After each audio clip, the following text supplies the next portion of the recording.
Start now on BBC One, qualifying at the Japanese Grand Prix.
Morning.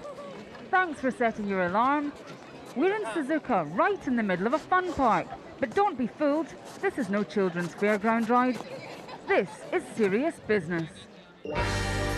Rarely have we looked forward, surely, to the start of a Formula One season. There's a storyline wherever you look. Hamilton versus Webber. Webber has the inside line. Is they going to come together? Yes, they have. Lewis Hamilton is out of the race. It's another win for Alonso. These two are going at it hammer and tong. Fascinating battle. This is just what we want. The man of the moment has the momentum as well for the championship.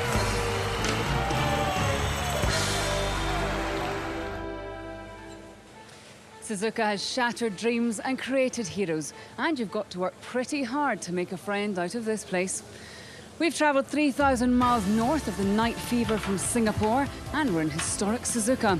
This figure-of-8 track has thrown up more drama and excitement than almost any other over the years, and has some iconic corners, including the famous 130R.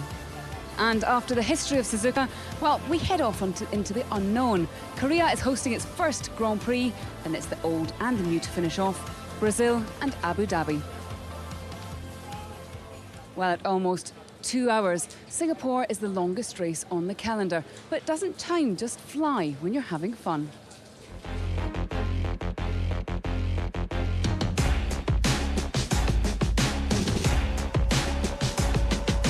Five red lights, 5 title contenders with 5 races to go. And Alonso surges clear. Vettel alongside. Alonso leads. Back comes Hamilton though, into the first corner. Hamilton third, Button fourth, Webber fifth. Trying through on the inside and coming through. Oh, he's gone wide, he's got a little bit wide. Can he keep it together? Yes, he does. But has he got enough speed coming off the corner? He'll have to stay left. That's an important move for Mark Webber. Oh, here comes Webber and Schumacher. They're wheel to wheel. He's done it here against Kobayashi, holding together now. He's managed to push the 7-time world champion behind him and he's through. Webber makes a telling move, now up into 8th place. There comes Lewis Hamilton, no holding him either. Needs to keep on the tail. They're obliged to get out of the way. They're being blue flagged, so that car should not be in front of Mark Webber at this stage, and that puts Lewis Hamilton right on his tail. Here comes Webber though, he's got past aggressive this time. Here comes Hamilton on the inside. Hamilton versus Webber. They're down into the corner. Webber has the inside line. Is they going to come together? Yes, they have.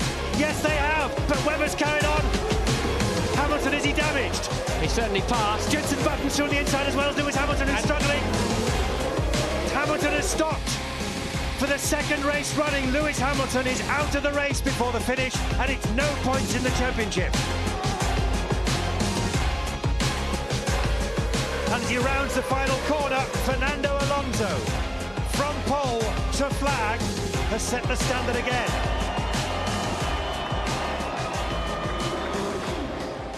Well, I've been welcomed to Suzuka with these fantastic conditions. I've got 2 familiar faces at either side of me, Eddie Jordan, David Coulthard. Eddie, have you ever seen anything like this? It's absolutely pouring. We all love coming to Suzuka, maybe not in these conditions. Well, you know, the great thing about that here, more especially in Japan, it throws up enormous talent. If you look at all the Japanese drivers, they're brilliant in wet conditions because they have to rest in these they've got to race in these conditions all the time. So there is a slight silver lining somewhere along there. But David, we're not even sure at this stage if the drivers will be able to show these talents because it's raining so hard. Just behind us, you can see we've got rivers of water going down the pit lane. Well, indeed, and in the morning's practice session, there was only a few drivers actually went out, and all of those guys pretty much came back in and said on the radios that it's aquaplaning everywhere, the conditions are too difficult, and there is some doubt whether this session will start, or maybe it'll start. One or two guys will go out and come back in and declare to Charlie Whiting it's just not it's not safe to be driving because the aquaplaning on this type of track is really difficult. Well, we could see that this morning because free practice 3 really was a washout. Very few drivers went out. That's not a driver, that's a duck, but there was an awful lot of water transport going on. But the drivers really just were at a loss, Eddie, as to what to do. Nico Rosberg not even wanting to go out. Well, I don't think any one driver, you know, you can't blame them. This is ridiculous. This is at snail's pace, and they're going around in circles. What happens is that it's like a boat. It's like exactly like water skiing. The plank is so low that it's not clearing the water, and as a result, the tyres aren't able to do the job that they should or could do. Tyres aren't designed to work in conditions like this, so it's not anything to do with them. It's just the design of the car. The cars all sit too low on the ground and they can't work in these conditions. But David, so close to qualifying. What's the point of going out in conditions like that when you've got more chance of damaging your car? Would you learn anything? Well, normally you would. On a circuit like this, knowing where the rivers are flowing is going to be a big advantage. This circuit's actually quite hilly. It maybe doesn't show up as such on the television, but there's a lot of undulation in this track, so you don't tend to just get an even covering of water. What you get is this sort of flow of water. You know, as we see in the pit lane there, you know, people were putting little boats down there earlier, so that makes it extremely difficult. And as Eddie said, you know, the underside of these cars is not flat. You have this wooden plank which acts as a rudder when it crosses, you know, across these rivers. So, you know, they're just not fit for purpose. Grand Prix cars are designed to run in largely dry conditions or lightly wet conditions, but these torrential rain, you've got no chance. But David, sorry to interrupt, we've had this before. 2004 we had, if you remember, the famous cyclone or the tornado, whatever it was, and it got cancelled. Do you see that possibly happening again?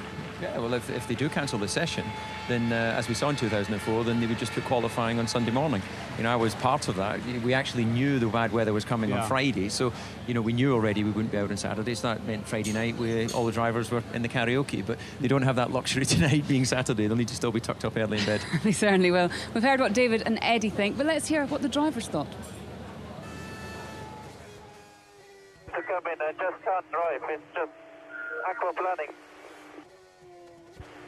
Okay, mate, understood. Aquaplaning, big aquaplaning. Copy, Jaime, box, copy, box. I think like a few years ago you can put a little paper boat out in the top of the pit lane and let it swim to the end. Maybe put some nice sponsor logo on it or something. Guys, this is unbelievable. Whoa, this is unbelievable out here. It's impossible to drive out here. There are massive, massive rivers pretty much everywhere. So the driver's sounding pretty unhappy, but Ted Kravitz has been speaking to race director Charlie Whiting. Ted, what was he saying?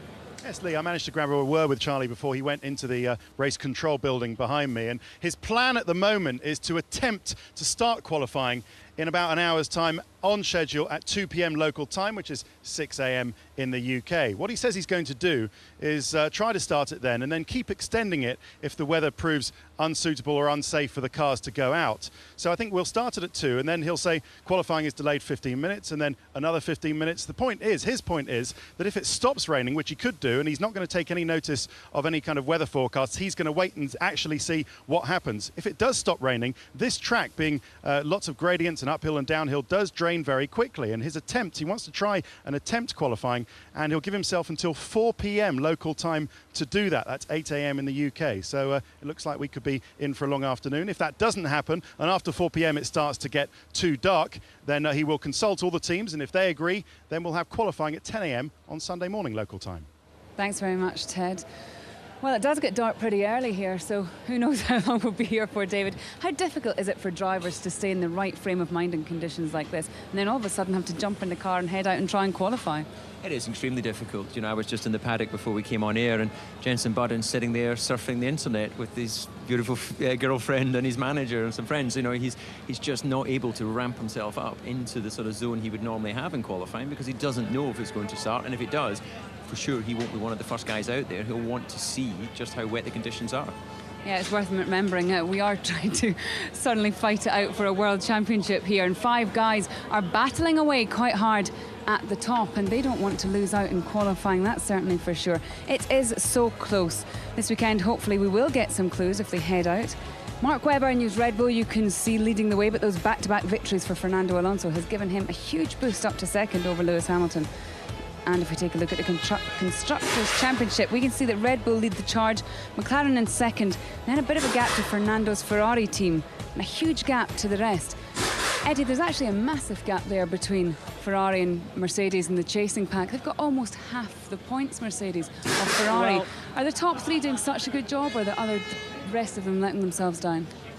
I think they're doing a very good job, and the reason is that they've got 2 quality drivers in each of those teams. The problem at the moment is that Ferrari have just, you know, they're hanging in there, but, you know, Massa, we've seen already what Luca Montezemolo said about Massa and upping his game, and that he needed to do that. He's concerned that to fight for the Constructors' title, and remember, that's where the money comes from.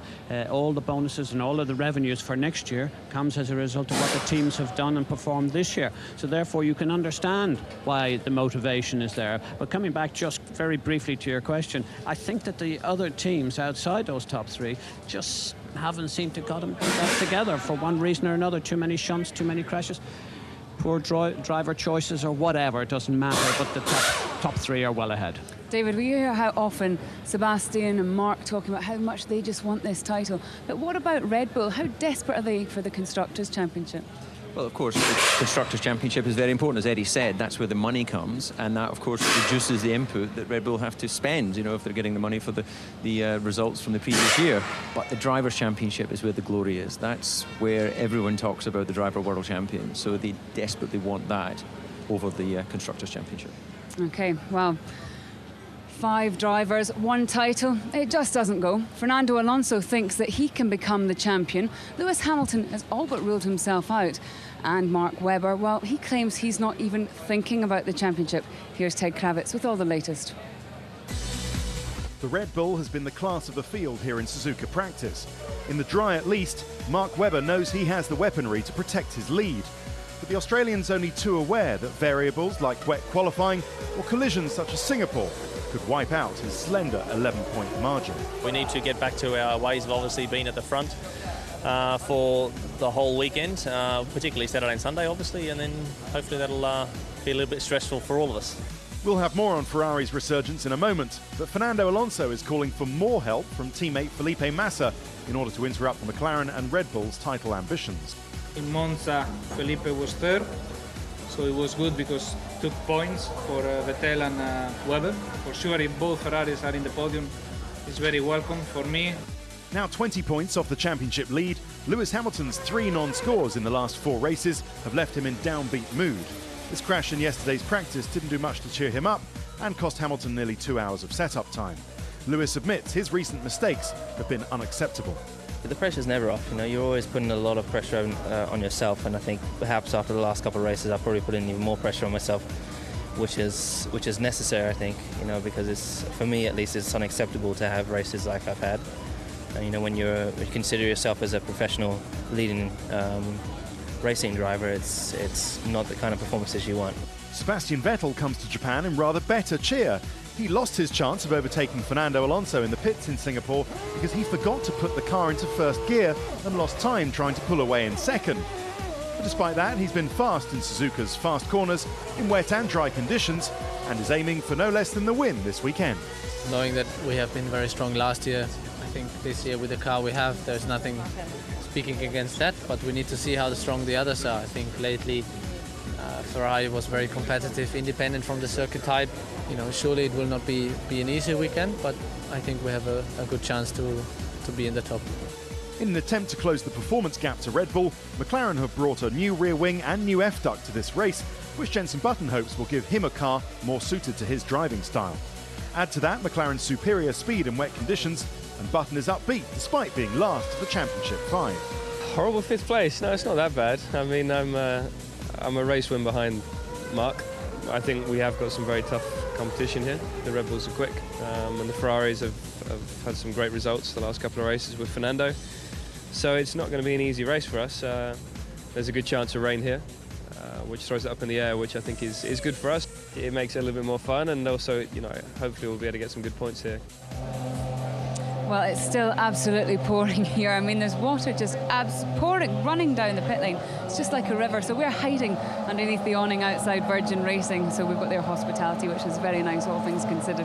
Now, David, just going back to Lewis Hamilton, it's not just about the damage which was done to the car. It's about the setup time that he lost. It might not seem very necessary as we're standing here in the rain, but how crucial was that? Well, I think it's actually less crucial given that it is wet today, because that resets everything. All the work you did during Friday, the track was rubbering, you're constantly adjusting your balance to try and hone it towards qualifying. And of course, with this track now, wet conditions, it takes all the rubber away and it's just a leveler. And we know that Lewis is very quick in the wet. We know he's quick in all conditions, but I think he's got less of a disadvantage now. Well, Jenson and Lewis both went off at Degner, and that's the corner which caused so much problem here last year, remember. And we can take a look at some of those incidents because there were so many. Why is it such a difficult corner? Well, the difficulty in that corner is you arrive at such high speed coming off Dunlop Curve. It's slightly blind actually when you come off the Dunlop Curve, and then by the time that you can see in this instance there, he actually clipped the inside curb and then just lost control. It's a very short apex taken at very high speed, and well, there's another view, and he actually ended up stopping at the second Degner, and there's a very short run between those two corners. So again, here we are on the entry. Look at that flick, your apex is over, and if you've made a mistake, you're out wide, and bang, in that instance Alguersuari was right in the tyres. Just if I may come back to, we'll say, Lewis's problem yesterday in the crash, and we talk about the setup of the car. I'm more concerned about him psychologically, because here his mindset, he's had his world championship was on track until those two crashes in the previous two races, and now he did this yesterday. He says he keeps on pushing, but nevertheless he said also to us that he'd forgotten about winning this world championship. That doesn't to me look like a guy who's forgotten the world championship. He's still pushing, probably too hard, particularly in an untimed session, well, a time session, but not a session that was a qualifying session. I think he will need to just pull back just a touch and gather himself together and then get strong mentally and push forward. Well, we'll talk about Lewis later on, but Degner really is a corner which gives an awful lot of drivers headaches. So we sent David and Martin out to find out what the problem is out there. I actually dropped it here in '96 and spun in qualifying, so I've experienced firsthand just how difficult it is to get this corner. Did you ever have an issue? I can't remember crashing in here. I think I was always too scared of it, but I think our cars were much softer in roll, and we had to do a manual downshift in the early days here. So there was a lot more slowing down going on before we committed to the corner, unlike today's cars, and I think that's why the finest drivers in the world are struggling with two apparently very simple corners. Well, the big difficulty here is it's such a short apex on this track, very narrow track. It's one of the old school tracks built in the 60s, and basically Degner 1 links directly into Degner 2. The drivers are forced to have to carry a lot of speed in that entry phase, and if they get out onto that curb, by the time they've managed to pull the car back into the braking zone, they've run out of distance, and basically the runoff in Degner 2 is so short because that's the area where the cars pass under the bridge. You know, this is a figure-of-8 track, and effectively Degner 2 goes right underneath 130R. So the accident starts here. They end up in the wall at Degner 2, but they get it wrong in the first part. They've elongated the curbs, put this reverse profile on it, extended the artificial grass on the outside, but it doesn't seem to have worked. It put Jenson off the road again. Well, let's remember, the white line defines the racetrack. We can't blame curbs and artificial grass. The drivers can make the choice to not attack the corner. So the obvious question is, why don't they just slow down a little bit? How much time is there to be found in just two corners on a long track? Well, most of the lap time that these guys really are searching for comes under braking. It's very difficult to out-accelerate someone else with the same level of downforce and the same engine. But if you can brake a little bit later, that's where your lap time comes. So the pressure for the driver not to brake so hard on the way into the first Degner is immense. And they accept that they will be a bit messy when they come out of that corner, but they just hope they don't get sucked over the curb, and that enables them to make Degner 2. But in the race then you have to leave a bit more of a margin. Yeah, there's no question. In the race, they will leave more of a margin, but they'll all be driving to those percentages. But in qualifying, and when this championship battle, 4 races to go, anything less than 100%, you're not going to be on pole. Are you sure you filmed that at Suzuka here yesterday? It was so sunny, it was lovely. Yeah, well, we're very close to the sea, so this bad weather's blowing in. But as you say, it was a beautiful day yesterday, but unfortunately not quite the same today. But very interesting, that Degner corner. In the dry, big difficulty for the drivers. In the wet, even more difficult, because as you come out of Dunlop and over the rise, there's a series of rivers. And as Martin knows very well, I think he was driving for McLaren back in '94. He aquaplaned and crashed before the corner, so very challenging for the drivers.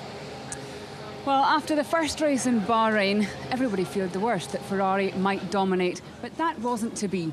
It was Germany before the prancing horse got back into its stride, but now it really does have the bit between its teeth.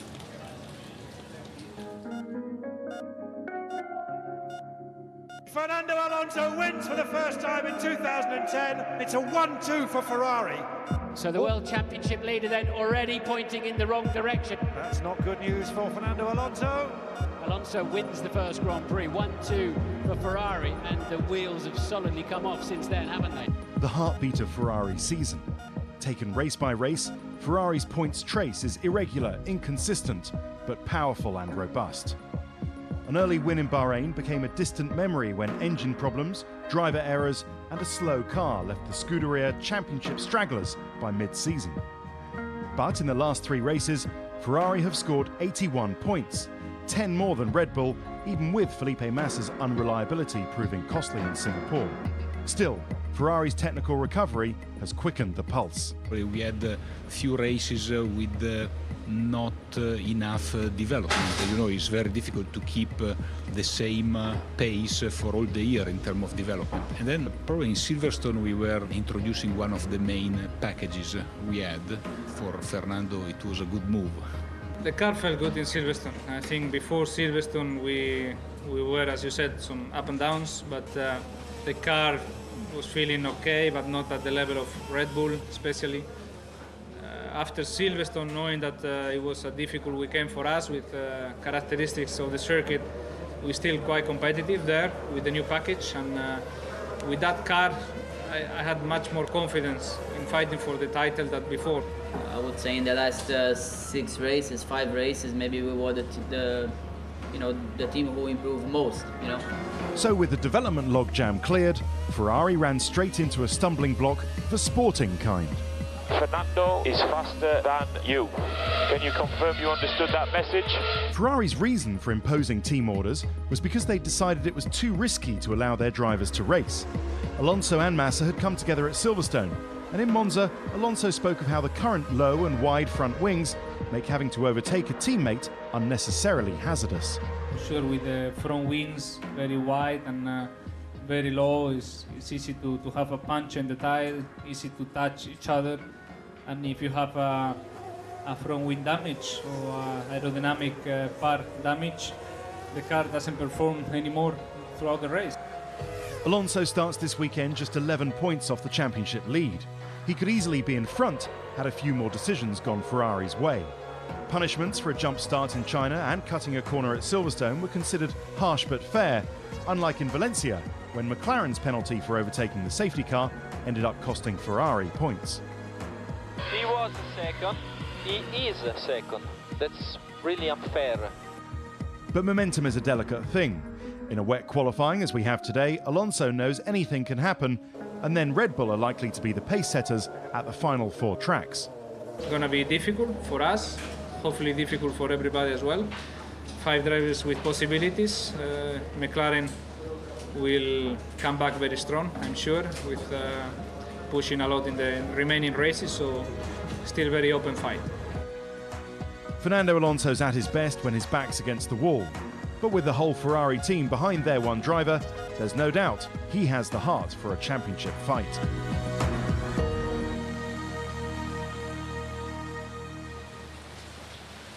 Well, it's still absolutely pouring down. Look at those poor fans. You really do have to feel for them.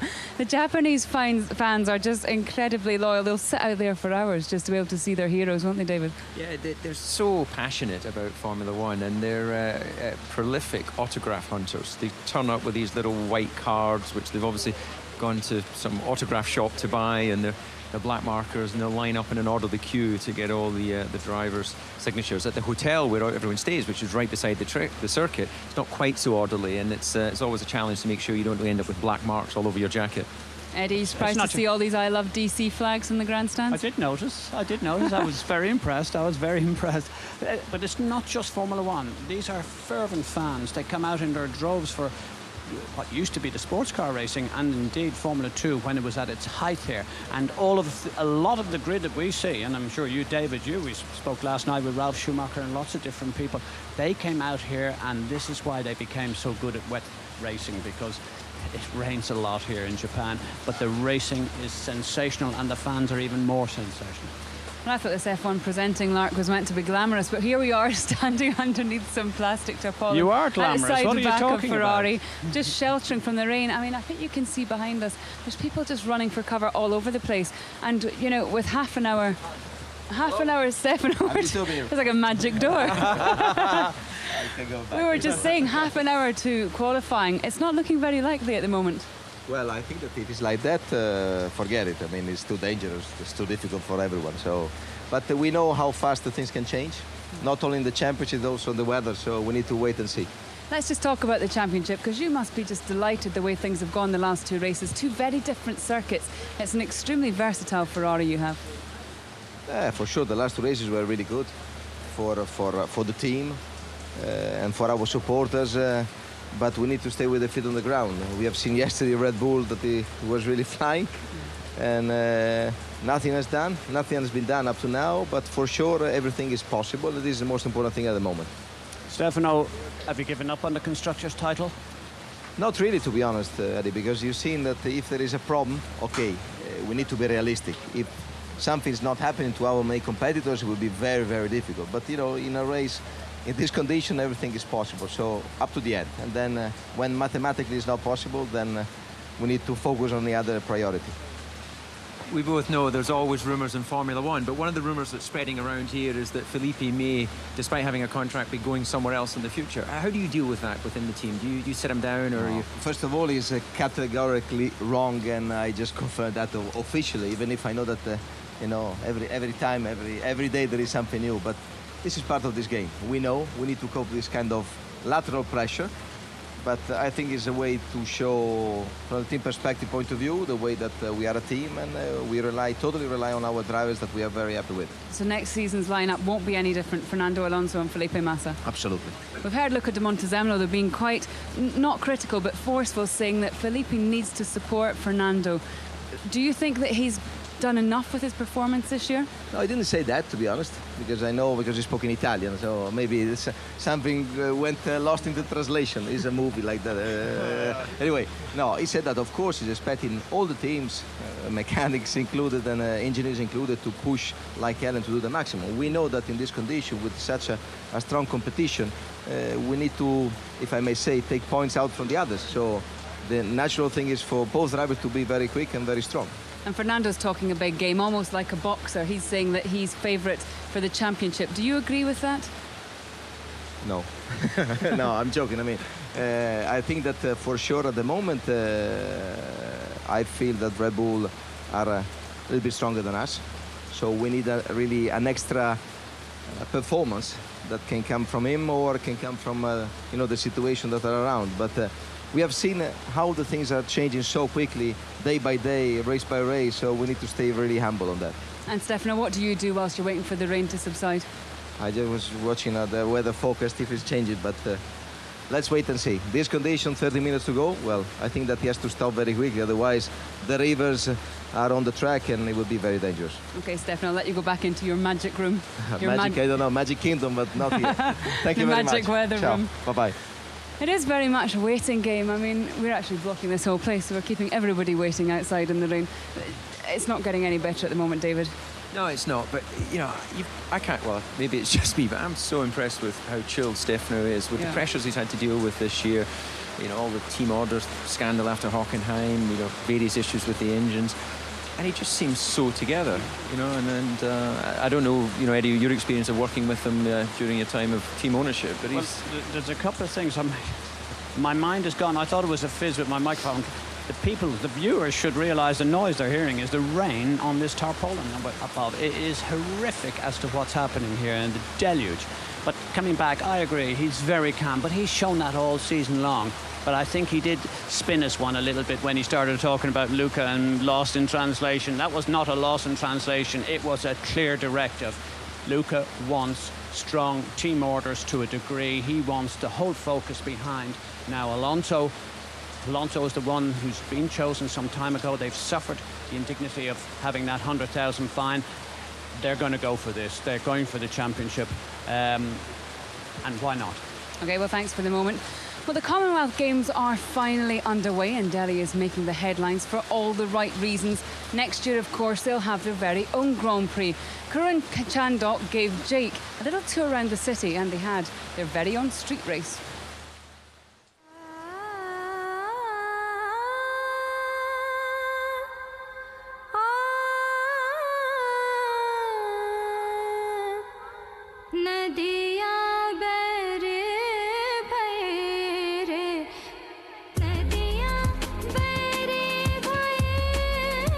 Hello.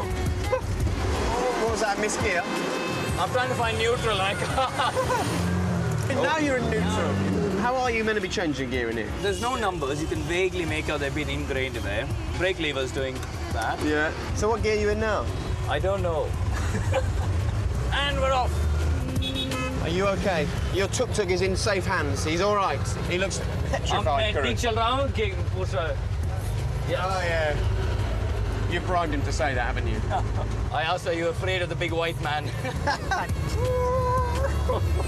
Oh, this is brilliant. Unbelievable.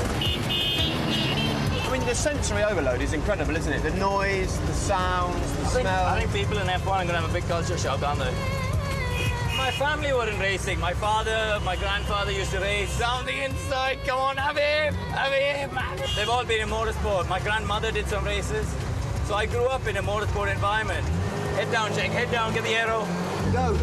You're being overtaken here. I'm being overtaken here. This is a serious tuk-tuk racer, come on. I've got ballast on board. That is very true. I'm getting into it now. Finding the small gaps. Hold on, I recognise this bloke. Oh, Karun, what a photo. Drive safe, drive responsibly, stay in control. I think none of those things apply to what you're doing right now. I'm in control, I'm safe, I'm semi-responsible.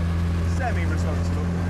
And what sort of interest is there in Formula One now in India? Well, the viewership numbers I got for the Monaco Grand Prix this year was 27.7 million viewers. Wow. Which is, you know, if you think it's more than England, France, Germany, Spain combined, which is pretty impressive, really. You promised me a traditional Indian lunch, so what's that? We're a bit late, but, you know, the Kanti rolls are a real typical evening sort of snack, 4 o'clock in the afternoon, or late lunch or something. I mean, would the dream for you to be that in a few years' time, kids aren't saying, I want to be Sachin Tendulkar and be the greatest cricketer in the world, I want to be Karun Chandok and be the greatest driver in the world? Oh, it'll be fantastic, it's a nice dream, but in my lifetime, I don't think anything will overtake cricket in India. It's still easily accessible. I mean, when we're in school, that's what we do. We all go play cricket in the afternoons. You know, India is such a big country, and motorsport is a sport that's still, you know, it's popular in pockets, you know, so it's going to take a long time for it to be accessible all over the country. You know, for kids in the UK, a kid can jump in a go-kart at a track within 20 minutes of his house, most places. I've seen plenty of cricket pitches today, and I haven't seen any go-kart tracks as of yet. Exactly, you know, so there's only a few in the country which are really any good. So are you promising me that this is going to fill a hole, Karun? This is going to fill a hole, yeah. I think you'll be happy. Don't complain to me tomorrow morning, though.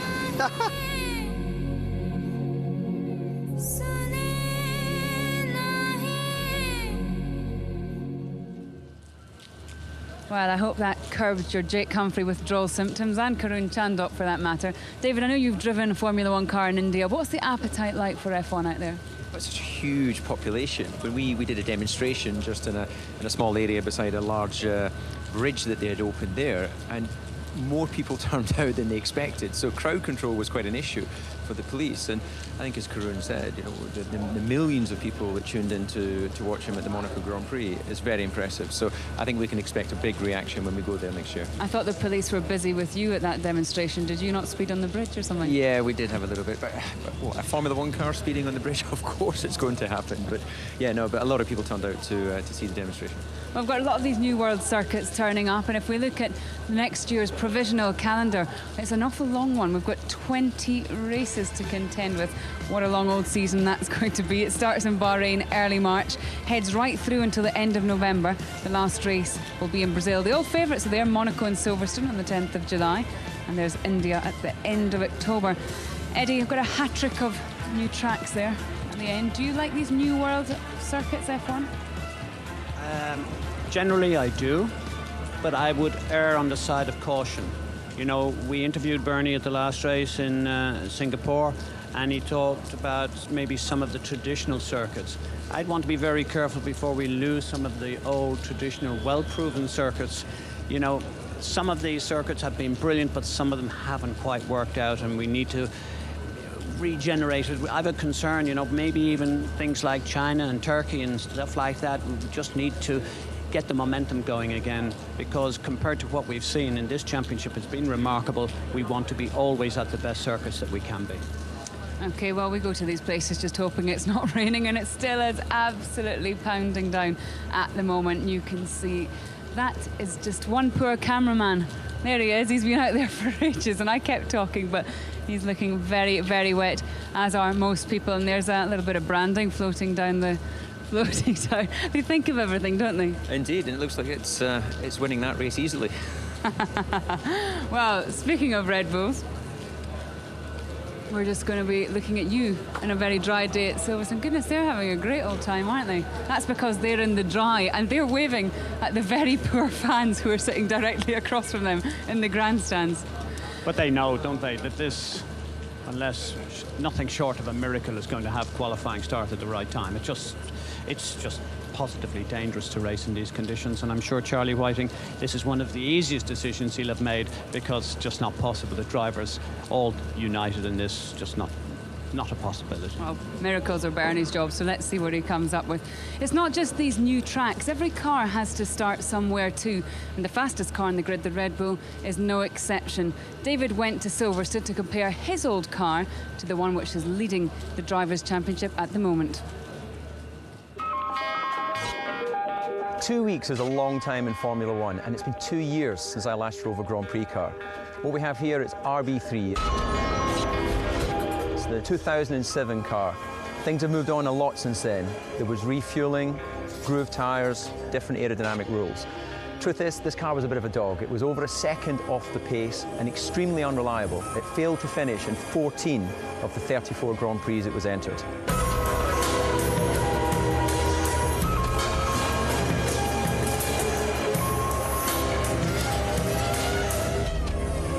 Today I get to drive the RB6, the fastest car in Formula One.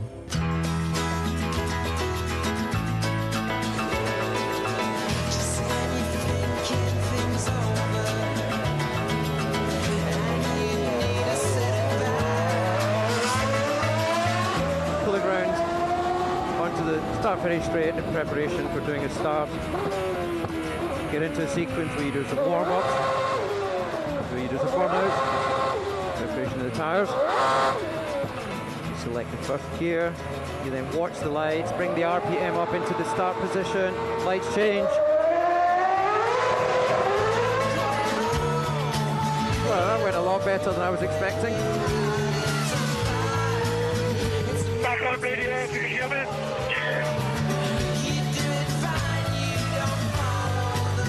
It's like someone trying to rip your head from your shoulders.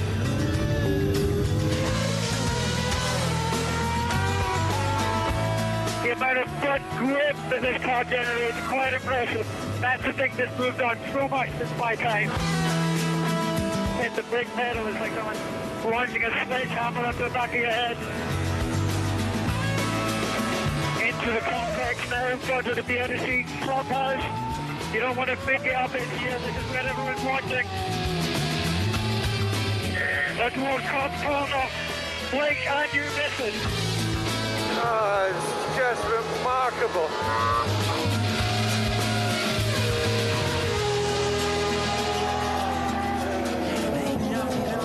Okay, you underpants, please, brother. Incredible. 2 years since I last drove a Grand Prix car, and even I'm surprised just how far it's moved on. The amount of front grip that's generated in RB6, obviously part of that is the slick tyre, but the rest is coming from the amazing aerodynamic performance of this car. I'm a bit speechless. That was a fantastic experience. To drive what could possibly be the World Championship winning car 6 weeks from the end of the season, I'm a lucky boy. I hope you enjoyed the ride. It's not often you find David Coulthard speechless. We're joined now by Christian Horner. Christian, in the space of 2 years, how much has this car evolved? It's evolved a huge amount. I mean, we're probably going about 1.5 seconds to 2 seconds quicker than we would have been 12 months ago. So new regulations were brought in last year. It was a big change for everybody. And obviously our guys have done a great job in maximising those rules. I mean, David seemed genuinely shocked with that car's performance, and he was talking about increased grip and things. What do you think the biggest change has been?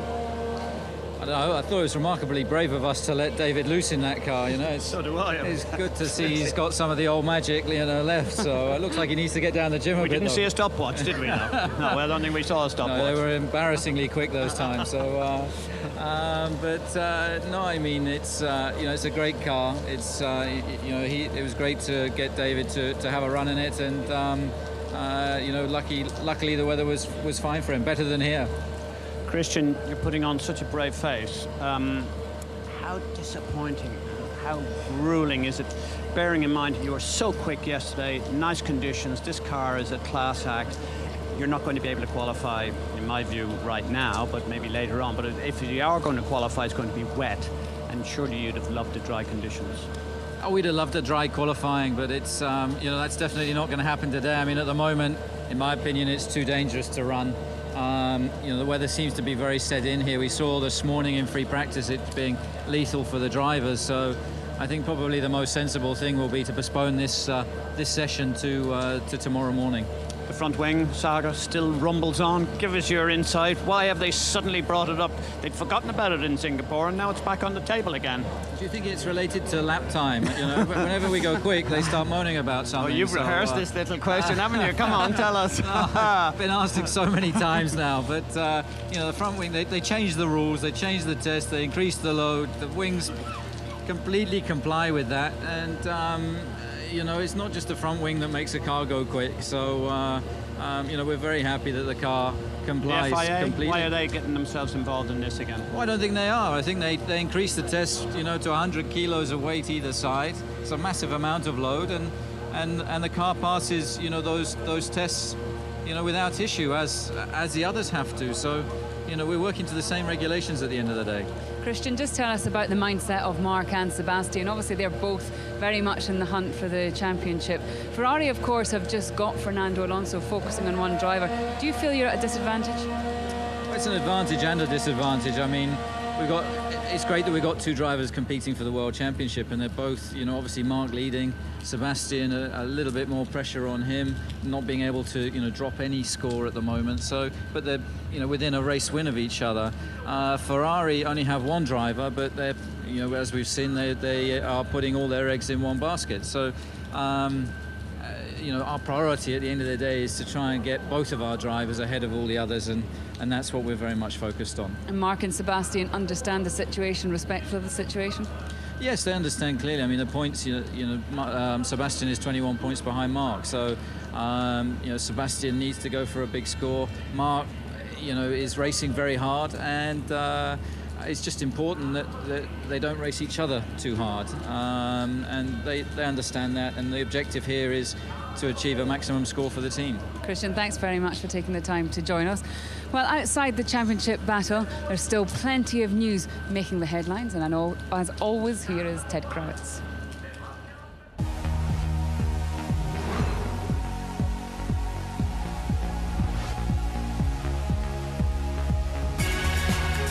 Ferrari have assured Felipe Massa that there'll be no #1 driver in the team next year, but rumours still persist that Massa will seek to leave Ferrari at the end of the season and take engineer Rob Smedley with him to a midfield team. What we do know for sure is that that won't be Sauber, who filled their second seat for 2011 with Mexican Sergio Perez. The GP2 runner-up brings substantial funding to Sauber from Mexico's biggest telecoms company. With Sergio, we feel he's a very talented driver. He's been ending the championship in the GP2 championship as #2. And now he'll have to show us how he can implement that talent into performance, and we'll try to do the best we can to support him. Meantime, Renault have got on the wrong side of Kimi Räikkönen after revealing that the Finn had been in contact with them for a potential return to F1 next year. Kimi's set to stay in rallying, while Renault will make a decision on Vitaly Petrov in the next few weeks. I think we will take it before the end of the season, but we are waiting as long as we believe Vitaly needs to prove us and to prove himself his potential. Lotus will be buying a gearbox and hydraulics from Red Bull for next year's car. That means Lotus will also effectively be copying Red Bull's successful pull rod rear suspension concept. One of the reasons for going with Red Bull is that what they could supply has allowed us to do that from day one, which no other package allowed us to do. So actually it very much fits in with the design direction we were going. Still on Lotus, Heikki Kovalainen received an appropriate gift from Finnish TV following his firefighting efforts in Singapore. Heikki elected to enlist help from Williams mechanics on the pit straight rather than driving into the pit lane in Singapore, where all the fuel is kept. I just thought for a second that I cannot go to the pit lane with this kind of fire, because I just had to sort of follow the inside line of the track, if you like, and trying to find an extinguisher somewhere and stop it on the main straight. That was the safest thing to do. We have a 45-litre AFFF big berth extinguisher, and we just emptied that on it, and that was it. Fire out, job done. Probably around sort of 130 to 150 k's worth of damage. But at the end of the day, their parts, bodywork and that, we would have been scrapping off at the end of the year anyway. And finally, after all the doubts, it does appear that the Korean Grand Prix will go ahead in a fortnight's time. We understand the last layer of tarmac has just been laid ahead of an FIA inspection on Monday. Well, we've had a few spies out in Korea this week. Maybe not spies, just members of the team. We don't want to glamorise it too much. Eddie, they say that the facilities are looking quite good out there and we will be racing. Well, I have every expectation that we will be racing. You know, very often these things we saw initially in Bahrain, and when we went there it was amazing. And a lot of these circuits, it takes just the last couple of days, but when the impetus is there and when the calendar shows you the date that it has to happen, I don't know how it happens, but they just always perform on the day. And talking about the drivers' market, you normally have a few secrets up your sleeve. What do you know? I'm a bit contentious at the moment. I've been pretty vocal about the Michael Schumacher affair. I still, mentally, I can't get it out of my head that there is no way that he will want to continue next year unless there's a magic in that car. And we've heard little rumblings that's still going on. I haven't been convinced that all is not well there. So let's see. I don't want to say too much about the Michael because I think I'm picking on him and I'm not. But there are other issues, of course, who will replace him, and then what happens to Sutil and what happens to Massa. Even though we've heard it categorically from Stefano, I still believe that there is a potential because Rob Smedley is clearly not happy there after what had happened, and I could see a situation where Smedley and Fernando would go as a package to a team. I could see that. And David, just the story about Kimi Räikkönen and Renault, it's turned very sour. Kimi says that Renault were using his name to sort of further their opinion in the motorsport world. What do you think about that? I think Kimi's struggling for media coverage through his rally exploits. So, you know, I never took it seriously for any moment. You know, he said when he left Formula One that he either wanted to be in a winning car or he wouldn't do it. And, you know, of course, Renault have had a winning car in the past, but they don't have that today. So for me, it was just, you know, publicity seeking. Okay, well, we can bring in Alex Burks. Alex, come and join us and stay dry. You're the fourth official. I think you've probably got quite a big task on your hands today, even if it's just deciding whether qualifying can run or not. Well, first of all, the decision will be with Charlie Whiting. It's for a safety reason if the qualifying is delayed. That's Charlie's call. From the steward's point of view, you only after that have to modify the time schedule if it's a delay or if qualifying has to happen tomorrow. Okay, and from what you see, what are you thinking? If you were sitting in your garage expecting to go out, you'd be saying no at the moment, would you? What do you think, David? Would you say no? Absolutely, I would be squealing on the radio. Yeah, we both know the conditions here. You get all the standing water around the track.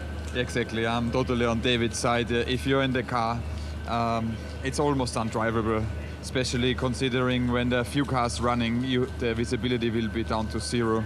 So, no, under these conditions there can be no qualifying. Okay, so as the 4th steward this weekend, you've had, well, the 4 stewards have had quite a busy year. You were very vocal about Michael Schumacher earlier on in the year, and we can take a look at what happened against Rubens Barrichello. Tell us your views about that again, and have you changed them? Well, difficult task for me now standing here in a FIA shirt, because I shouldn't comment as a steward. However, I was vocal then as a TV expert for my national TV. I did not like his move at the time. I said it was just far too aggressive. It wasn't correctly done during the race, especially Hungary, but also the scenes we've seen here. I think Singapore. This is Singapore, exactly.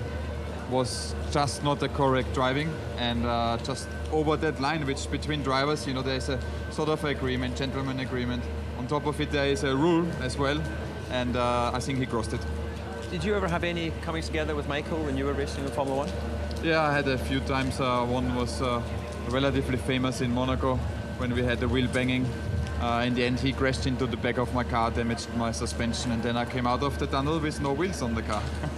Alex, what will you do now between finding out from Charlie? Because you've got to go back to your other stewards. Is it just a waiting game for you, just like the other drivers? Okay, I have to put the FA hat back on. Yeah, we will go back. We wait for Charlie's call. And then we will see. I guess from the gut feeling, it will be qualifying tomorrow. Okay, you can put up your FI umbrella and run off. Thanks very much for joining us. Thank you. Well, Martin Brundle is hiding out in the safety of the McLaren garage. Martin. Thank you, Lee. With Martin Whitmarsh, the boss here at McLaren. Martin, what's the exact status at the moment from a team point of view regarding this qualifying? Well, we've got to be ready to qualify, but at the moment Charlie's had the safety car go out. He's going to give us 10 minutes notice, but he's going to go from now till 4:30, waiting for the conditions to be suitable to go qualifying. If they're not ready by 4:30, then we'll have qualifying tomorrow morning. So we're just going, we've got to be in that state of readiness. If Charlie calls it, then we've got to be ready to get out there and start trying to qualify. Yeah, I can see everybody's sort of called to arms almost, and there's an urgency now because it was a quarter to the hour where he decided whether he was going to abandon, presumably, or move into this waiting phase. So what now as a team exactly is going on in here? Well, obviously, at the moment, we're set up with wet tyres. As soon as the cars leave here, we'll go into Parc Fermé, which means that we are then fixing the specification of the car for the race, other than the changes for climatic conditions. So we can then change the front wing adjustment, we can change the cooling, and you'll see there's a lot of tape on brake ducts at the moment, and as you know, that can come off because we're expecting to race in the dry tomorrow. So one of the decisions we could have taken was to actually now fundamentally change the car, bias the setup towards the wet. But here, if you do that, then you really will be costing yourself a lot of straight line speed. And although it's not easy to overtake here, it still isn't what you want to do. I would imagine that most of the top teams are going to, underlying setup is for a dry race tomorrow. Someone could take a risk and go for a wet setup and hope either one, it doesn't compromise them too much in the race, or that indeed the race is going to be wet. But as best as we can tell, the race will be dry, and we've got to work on that basis. So even as we're watching the water streaming down the pit lane, what you're saying is they would have to go out in cars that are not optimised for the full wet conditions. Their cars are set up for the dry, just to make it even more difficult. No, and certainly this morning we had our drivers out there, and I think the river was smaller in the pit lane, so I'm sure the river out on the track now are also bigger. So, you know, they were aquaplaning into the last corner in particular, even when we were tiptoeing round in those conditions. So, you know, if they did open now, in my opinion, they'd shut qualifying fairly quickly with 3 or 4 cars spun off into the barrier, and you know, we've got to be mindful of that. I suspect whilst that might make a great line-up tomorrow's race, one would imagine that we're likely to end up qualifying tomorrow, but at the moment Charlie's going to keep reviewing the conditions until 4:30.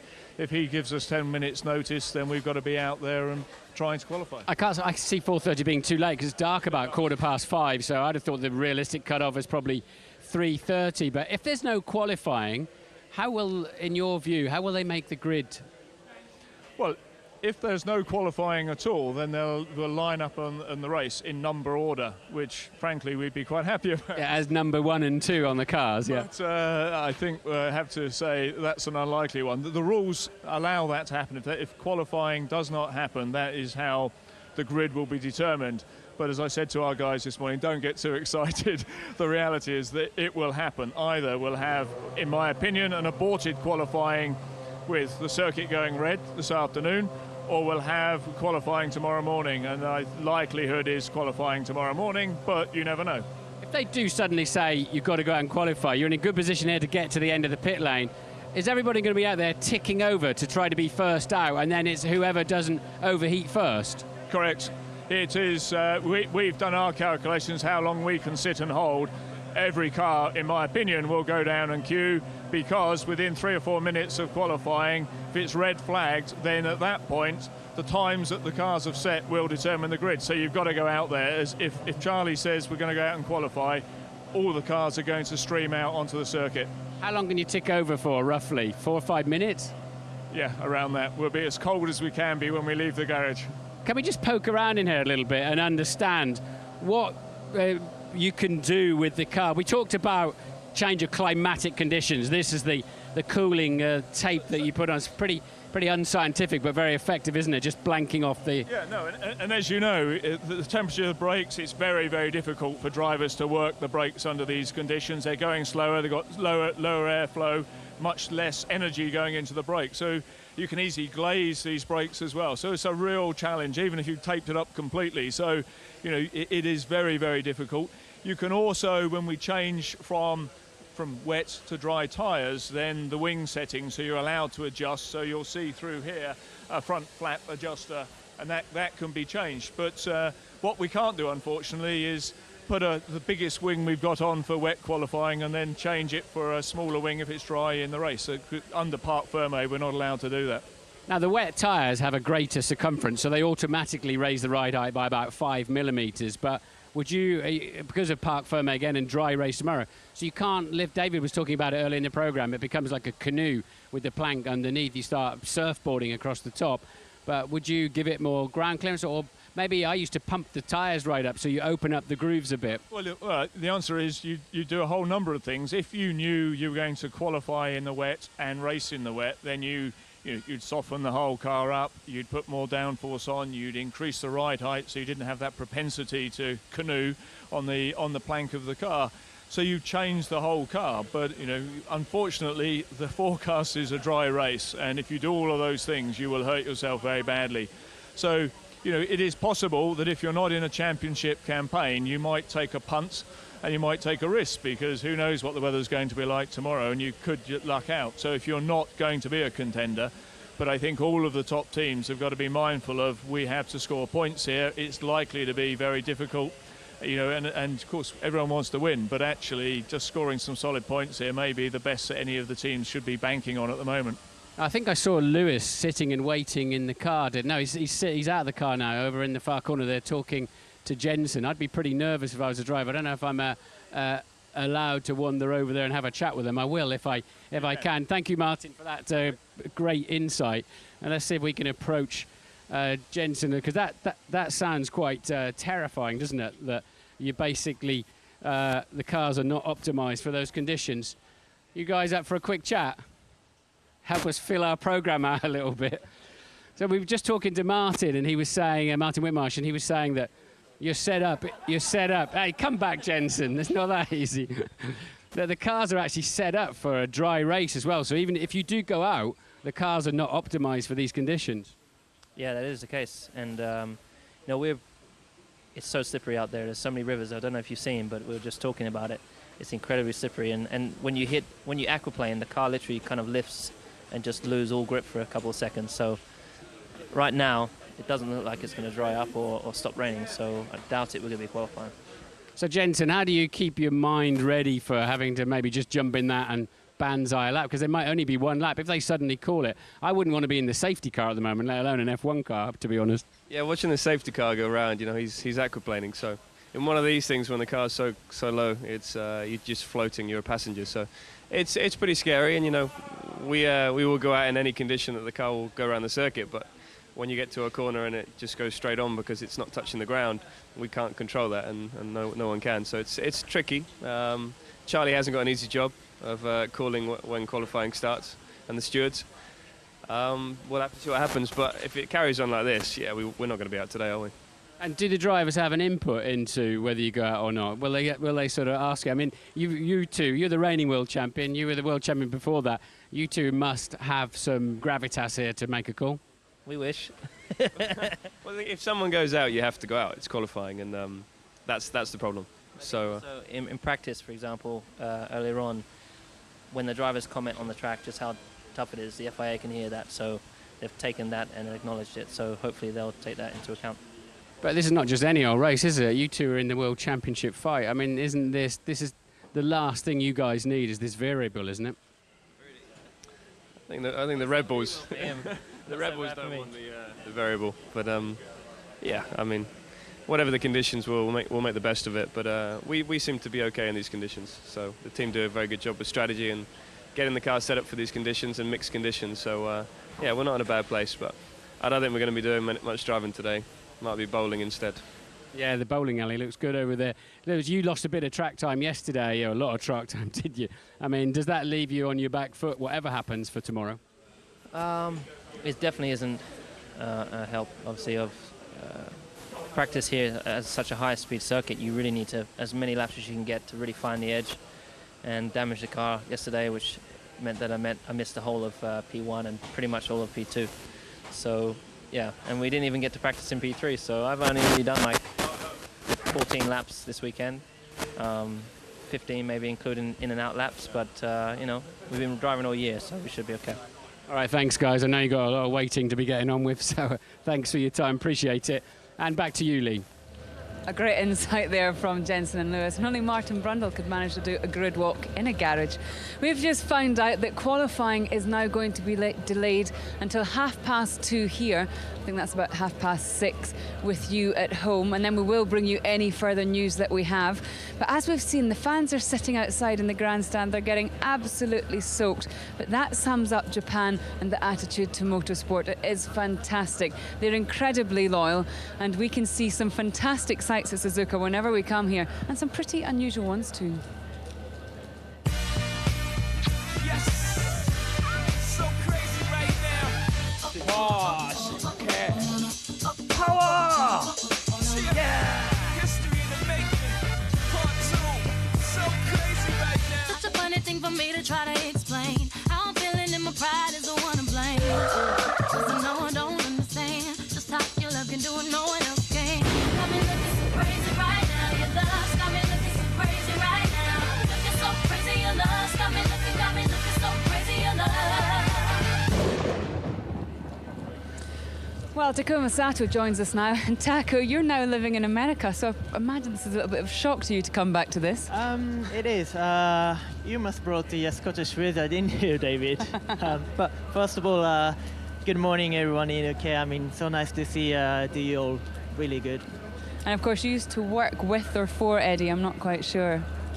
We had some fun together. I think you did. We have a fun, yes. Particularly here in Japan in 2002 was some special race. It was a special race, particularly just what people have difficulty in understanding, and we're going to try and get it across to them. The enthusiasm and the people, the way they dress up, and we saw a little insight in there about the masks and the flags.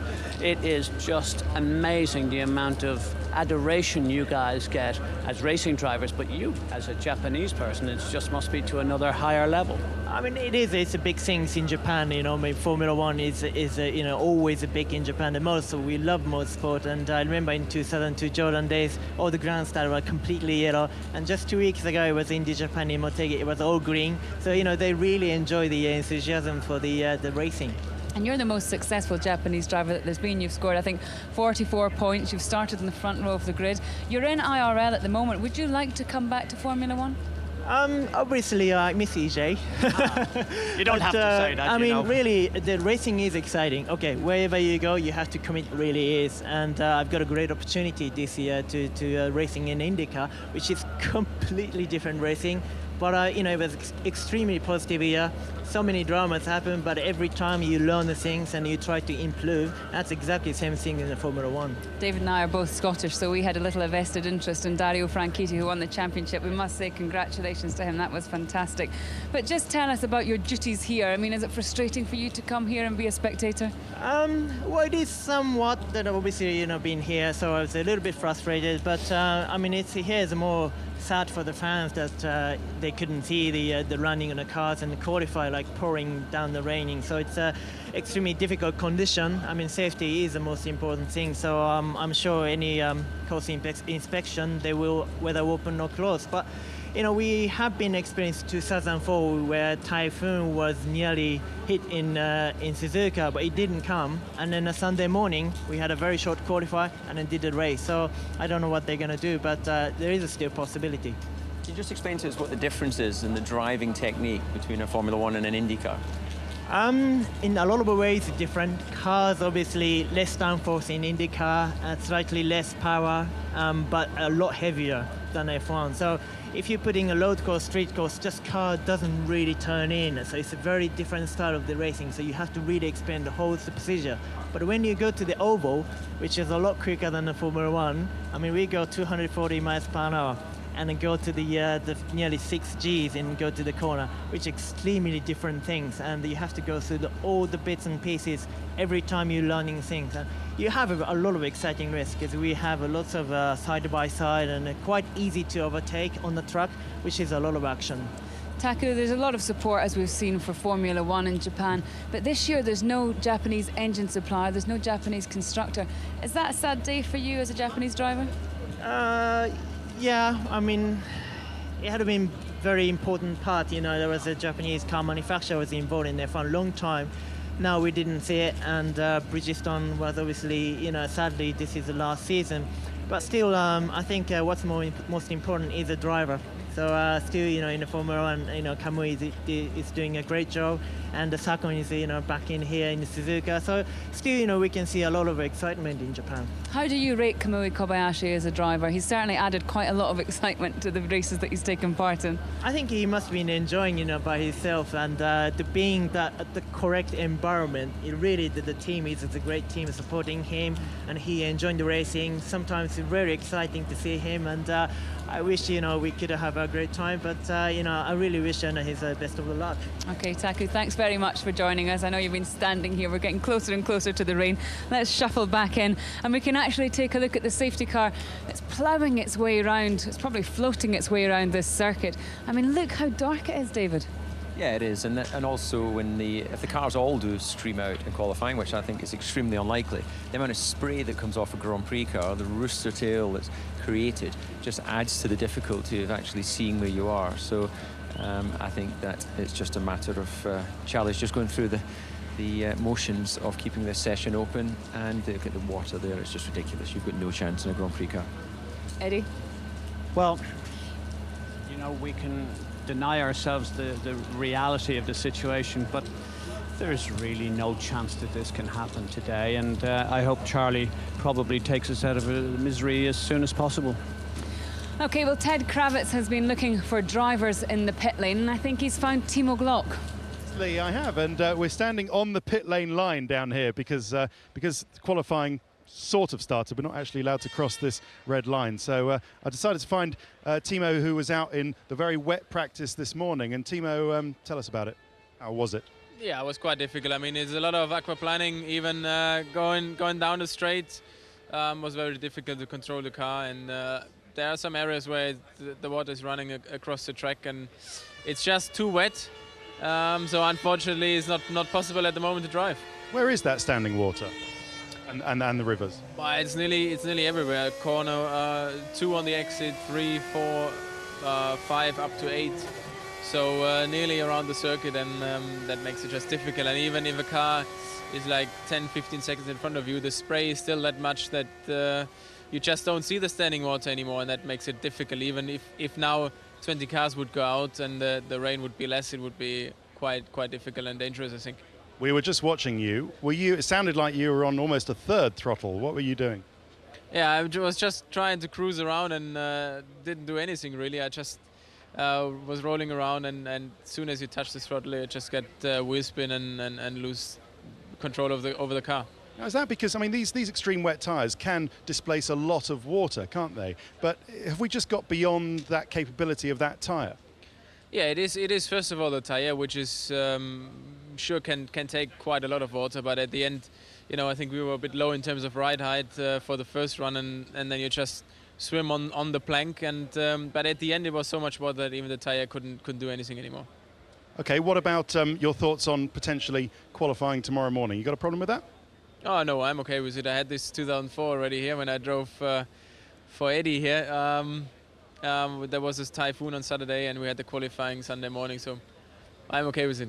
Okay, well, anything can happen when you drive for Eddie. Timo, thank you very much, and we can, just because we've had clearance, I believe, to go into the pit lane because there are plenty of other broadcasters and nobody is around, and we can just see the scene at Lotus Racing as we wait to speak to Jarno Trulli here. And really, I think, Lee, for all these teams, it is a matter of driver safety, and you can go out there, and we could start at the time, but then if somebody does have an accident, and that's something that nobody wants to see, even though really a crazy race like this would throw up, a crazy qualifying session like this would throw up a crazy race, which in terms of the championship would be a lot of fun. Okay, well, listen, I don't want to interrupt RAI, which is the Italian state broadcaster. We wouldn't want to do that. They wouldn't do it to us. So give me a shout in a minute and I'll have Jarno live.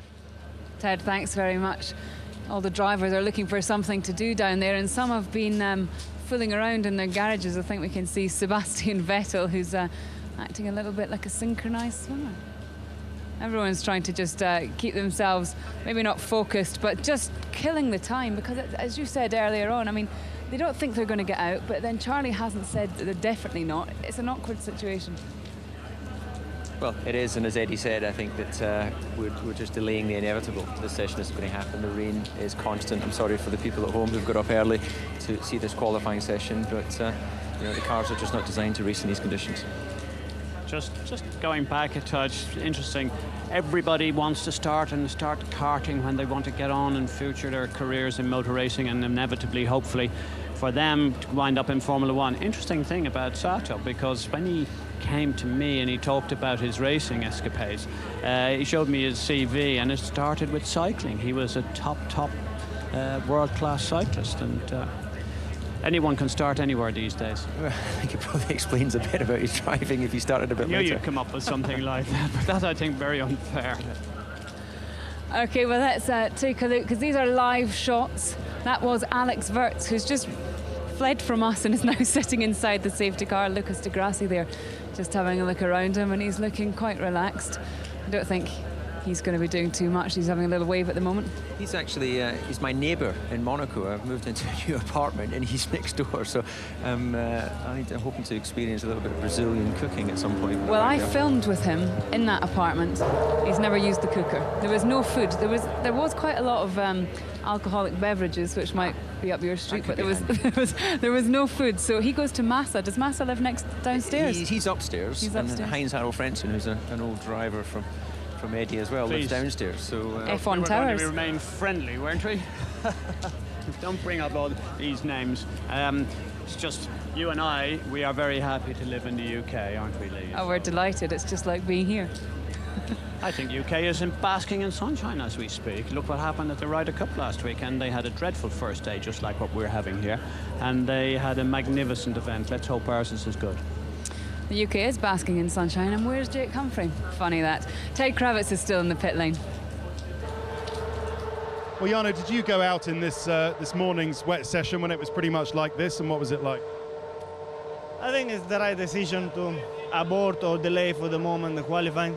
There's way too much rain and a lot of pedals around, which are very, very dangerous for the aquaplaning. And I think the FIA knows very well now, after a lot of past experience, that these conditions are too dangerous. So the moment we have to wait. So it's not a little disappointment, because for a team like Lotus, actually, conditions like this are an opportunity for you. Yeah, it's the only opportunity I can see at the moment is to smash the car, no others. But we'll see what can happen. If the weather improves, we're happy to go out, but like this, no. And the only downside of maybe qualifying 10 a.m. tomorrow morning is that's quite a lot of work for you. Could you have qualifying and the race in the same day physically? That would be okay? Yeah, I did it. I did it back in 2004 when we had the 2 qualifying, and actually I was on pole in the first qualifying. So I think we can do it, but obviously it's all feels and sounds very strange compared to a normal weekend. Okay. And just before I let you go, your thoughts on next year? We've just heard from the team that a great package based on the pull rod suspension system that Red Bull have, and so it's race-winning technology that you're going to have in the back of your car. Yeah, I'm really fired up because things are shaping up, and Tony is doing a great job. It's really smart, and he's putting everything together in order to have a successful 2011, and so it's also nice to have finally the real Lotus team back in Formula One with this new brand. Okay, thanks very much. The engine's just firing up. Lee, back to you. Thanks, Ted. So we've heard from Timo Glock and Jarno Trulli. Of course, they were teammates at Toyota last year, and this was an extraordinary race for them because Jarno qualified and finished second, and yet this is where it started to be mooted that they might not be here, and of course they're not. It's a big loss to Formula One. Well, it's not just them. Toyota is a big loss. I think probably the big team that made this place, and in fact still owned by the great Honda Corporation. I mean, they were the people who put the money and the development into Formula One as we know it here. It's also a very sad day that I also think we are going to lose Bridgestone. So it actually makes the involvement of Japanese entities even less, which is sad in my view. These are live shots of the safety car ploughing around, and it's not looking any better out there. That's the bad news for you guys who are sitting up bright and early in your beds. David, we thought we had an extraordinary qualifying session last year with 3 red flags, but at least we had a qualifying session. Yeah, and not exactly what we wanted to see as a safety car going around the circuit, but you can see aquaplaning there. Again, the rain is not letting up, so it's nice of them to go out and go through the motions, but this is going to be an extremely difficult session if it did get underway. But I think what was very impressive about the dry running we saw yesterday is just the pace of the Red Bull. I think that Stefano mentioned in the interview we did with them that they had a good sort of half-second advantage over the others, and very reminiscent of Budapest actually. And Eddie, of course, this isn't a Sepang. It's not going to dry out here quickly. Well, it's actually getting colder as we stand here, whether it's either we're all become extremely wet or it just feels that the temperature has dropped. And look, that's just with the spray is just with one car. Can you imagine what it'd be like with 24 all going for it, Formula One cars?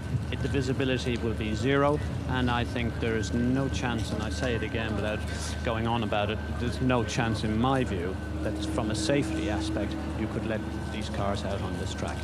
Well, I think that probably Felipe Massa would agree with you. As you were speaking there, he's just walked out the back of the Ferrari garage with his trainers on, and then you can see him there taking a walk over. Japanese fan braving the wet conditions there to get the photograph, and he's heading back into the Ferrari hospitality, so clearly he's not expecting to be in the car anytime soon. Well, Ted is sweeping up drivers along the pit lane. I think he's with Paul Di Resta now. Yes, indeed, down here at Force India. And Paul, tell us, what's the mood in the Force India camp this weekend? I think it's a bit the same as everybody. This was as predicted, and it certainly showed up well. As I said earlier, this has given Scotland a good run for its money at the moment. Yes, and England, we get the same weather. But in the dry, how's the car's set up? Because, he started good early on, and then you've had a bit of a dip recently, and no points, well, a few points in recent races, but nothing much coming way up the finishing order. Yeah, it's not been, as we really planned, but, there has been certain circumstances. But this weekend we brought a few upgrades, and certainly it looked very strong yesterday on Adrian. So, yeah, fingers crossed. I mean, we were looking forward to it being wet if it was going to go ahead, because the car seems to work well in all the sessions we've had previous in the wet this year. And tomorrow it looks strong in the race for in the dry. So, yeah, you just got to keep your fingers crossed and really see what the decision's going to be if qualifying's not going to go ahead with the starting grid. I mean, the race will happen whatever happens, and we might get intermediate conditions tomorrow. What might happen then? Well, I suppose it's the same for everybody. You just got to make the best of it. You know, we're equally trying to get the best possible starting grid, and keeping our fingers crossed to stay in front of Williams. Okay, talking of fingers crossed finally, I have to ask you, lots of rumours linking you to a proper race seat in Force India next year. Will you be in this car next year? Well, nothing's decided yet. You know, I'm keeping my fingers crossed. I came here with the long term in view, and certainly trying to do that. But I'm sure we'll just keep fully focused on what we're doing just now, and you know, next year's a different plan. You've certainly shown what you can do in the Friday sessions you've been driving. Yeah, I mean, it's been enjoyable. I've learned a lot, and equally Force India gave me a great opportunity. So hopefully we can continue that on later on in the year. But yeah, I mean, I would love to be in a race seat in the future. Okay, we'll see what happens. Robert Kubica just assaulting Paul from behind. Lee, back to you. Ted and Paul, thanks very much. David, you and I both know Paul. You get race against him. He's desperate to be in Formula One next year. How likely is that looking? Well, I think the issue he's got with Force India is, I believe that Tony Aluzzi has a contract for next year. Certainly that's the rumour. I have not seen it physically. And Adrian Sutil, although has the option whether he stays or not, he's probably more than likely going to stay there. So, you know, 3 into 2 just doesn't fit. In terms of opportunity for him to be out on Friday, I think it's great. He's getting out on track. He's proving his talent. You know, I raced against him in DTM. He's won the last couple of races, so there's no doubt in my mind that he's got the capabilities to be a successful Grand Prix driver. But whether it happens next year or the year after that, you know, I don't think it's time sensitive. You know, the talent's there, so he just needs to be patient. Eddie, of course, when Paul and Sebastian Vettel raced in Euro F3, Paul di Resta actually beat Sebastian Vettel and won the championship. If you were still a team boss, would you put him in your car? Before I answer that, the relationship of going back to Formula 3 is significant, but it's not a real decision maker. So you have to take it as it happens. Would you take Vettel? Would you take di Resta over Vettel at this moment in time? No, you wouldn't. So, you know... But over Liuzzi or Sutil? First of all, I think where I think Paul has the best chance is, I believe Sutil no longer has a contract. I do no longer believe that he has an option. His manager has told me quite explicitly that he is free to sign wherever he wants. That's denied by the team. So clearly all is not well there. There is something going on. We've seen, I know we've talked about it, we've seen the management of Sutil being in various other teams, Mercedes notably. So we have to see what's going on, and I think in the end of the day it will be a key factor whether Michael Schumacher stays, and we won't know that till February. But I think a lot of deals will happen very late this year, and because of Michael, the ricocheting on the domino effect will be so huge that people will not want to commit because they want to get into this Mercedes car. Well, deals are being done late, but also qualifying is late too. And we've got news coming in that qualifying is delayed for another half hour. Nothing will happen until 3 o'clock here, 7 o'clock your time. So I'm sorry if you woke up very early, but hopefully you're enjoying the show regardless. Here's, well, you can barely see the radar, but Renault are watching it keenly. We've just seen Robert Kubica walking around undercover. All the drivers not quite sure what to do with themselves. And Robert Kubica just keeps coming out, looking at the sky and then scuttling back in undercover. So nothing will be happening on track for at least half an hour. There's Sebastian Vettel keeping cool and keeping his mechanics entertained. David, it's not looking likely. No, it's not. And I think that what we've seen Sebastian there describing high levels of oversteer. He's having 3 big saws at his imaginary steering wheel. So, you know, these guys are all pretty chilled. They know they're in the same situation, so we just need to be patient. OK, well, Martin Brundle has managed to track down Ross Brawn. Let's hear from them. Yes, we've managed to drag Ross off the pit wall, but about as much going on up on the pit wall as there is back here, I'd imagine. Someone was playing Rainy Night in Georgia over our tannoy, so that's the entertainment for the pit wall. So what can you do from here? How does it leave you as a team for the weekend? Feverishly calculating, guessing. What can you do right now? Well, the scenario we imagine is there'll be qualifying tomorrow morning. So this doesn't look as though it's going to ease off enough to run tonight. And of course it gets dark about 5 o'clock, so 4 o'clock will be the cutoff time. It is, I mean, we don't mind having a go, but it's just too dangerous out there. So the likely scenario is there'll be a qualifying session in the morning when it probably still be damp, so that's going to be interesting. Yeah, and we were hearing from McLaren their cars are obviously set up assuming a dry race tomorrow, and presumably you're in exactly the same boat. Yes, yeah, I mean the forecast again is for the conditions to recover tomorrow, dry race. There's a little bit we can do now in the regulations between wet and dry, but not a lot, so the car is set up for the dry. Now, you're not in the championship hunt with your two drivers. Does this present an exciting opportunity rather than a challenge in that respect? Absolutely, and the mantra is this is an opportunity, not a problem. We've got a car which is not good enough at the moment, but in the right circumstances, we've got two very, very good drivers. And I don't want to speak too soon, but when we've had these conditions before, they've always seemed to have been very strong. So we don't mind, as long as it's not dangerous, because there's rivers running over the track at the moment, and that's just pot luck, whether you get in or out of shape over that, and that's not fair. But if it's just normal wet conditions, we're up for it. Michael Schumacher in the rain at Suzuka. This could be his moment to put everything right, couldn't it? Could be. Actually, he's looked very good this weekend. He's looked very positive, worked happy with the car, and it was a shame really, because I think he would have been interesting this afternoon. Certainly the balance between him and Nico in free practice was a bit more towards Michael this weekend. Now, it almost certain we're going to have to qualify tomorrow morning. Does that put a pressure in the system, or can you cope with that quite easily in the team? It doesn't make a big difference, to be honest, as long as we don't have any majors.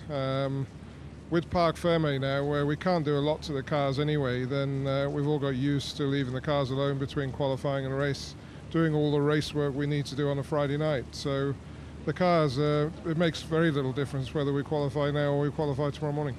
Now, you've got a completely clear canvas for the race in terms of tyres. Yeah? You've got all brand new slicks, and as many wet tyres as you could possibly need, depending on what qualifying is tomorrow morning, if it is indeed tomorrow morning. So how does that play out? I think you'll probably see people still follow let's say the conventional route, because the option round here is not bad, but starts to fade after 10 or 12 laps, and you'll see the crossover to the prime, which is a bit slower, being around lap 10, 12. Some teams may take a chance on running a prime through towards the end, but I think you've seen a couple of races where that's happened. It's not really an advantage. It can work for teams which have a strong car advantage and maybe they're out of position on the grid. But for teams that are lining up where they should be, then short stint on option, then running the rest of the race on prime will be the norm. Now, you're all anticipating this rain. You did a lot of laps in free practice yesterday and got a lot of data on both types of tyre compound. But the track has been washed completely. Surely it's starting over. It'll be so green.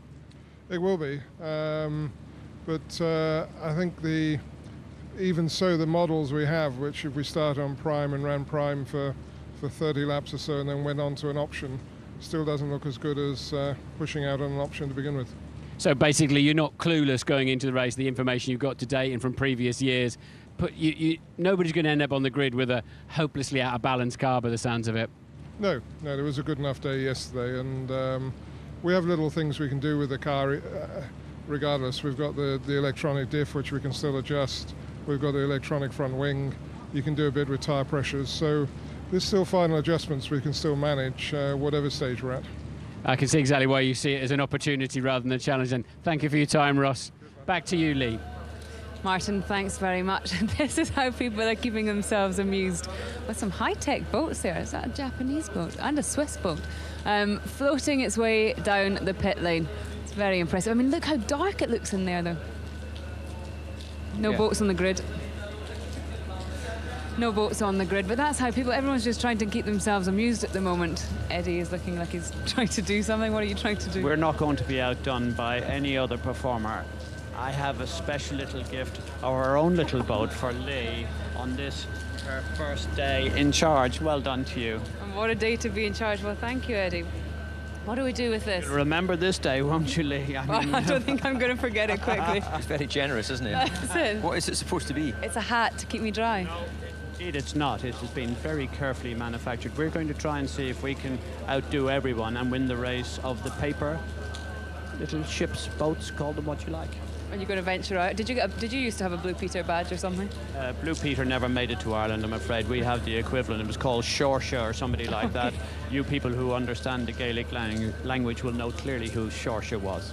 Go on then, go out and put your boat down. Are you crazy? I'm already wet. I'm not being paid to wear boots. I'm absolutely saturated. I know, and a lady's just walked past taunting us with a large pot of tea and biscuits, and off she's gone down there. Let's take a look now at, I think it's Sebastian Vettel. He's really keeping himself busy. Now that's him taking pictures. Goodness, he must be very restless. Ted, I think you're with the photographer who owns this now very special camera. Well, yes, it's Mark Thompson, or Tomo to his friends, from Getty Images. So let's have a look. Come on then, Tomo, show us the digital readout. Let's see what he's been taking. Is he any good, first of all? Not too bad. Square onto the camera. He's got his exposure right there. That's me. About right, yeah, it's a dodgy bloke. That's yeah, not too sure about that one. But the general ones he's done in the garage, a few of the mechanics. Let's go this way. Not too bad. That's not bad. Yeah, light composition. That's all right for you. Bit too much headroom, surely. A little bit. No, it's not too bad really. I mean, he's a driver after all. So other drivers that have picked gear up before and taken pictures have done far worse job than that. So okay, keep going. And it's very sharp as well, which is. Yeah, well, it is autofocus. Doesn't always mean it's going to be sharp. So next, come on. Let's have a look. Let's go through them. Let's take that back down again. Obviously, a few dodgy ones there, like this, has shot the floor, but. Getting out of focus. That's me out of focus, yeah. Yeah. I don't know who that is.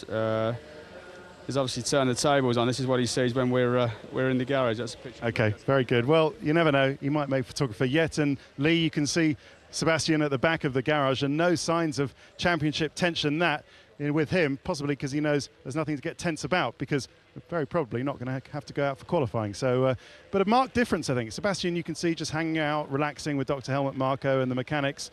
No sign of Mark Webber, I must say. The other side of the garage, absolutely nobody. Mark has chosen, for whatever reason, just to stay in his room and observe the events as they go on. Thanks very much, Ted. I thought we were going to end up seeing Tomo's holiday photos there or something. Sebastian's probably just wondering how he's going to keep his mechanics entertained, because I think he's going to have to. Mike Gascoigne has just told us that the weather is going to get even worse over the next 2 hours. That's the radar there, and again, Renault keeping a close eye on that. And the wind has picked up as well. It's not just that the rain's falling heavily. The wind really is picking up. I mean, there is a typhoon in the area. We must, remind you that it is pretty bad elsewhere, so we're probably quite safe under cover. We shouldn't be too harsh.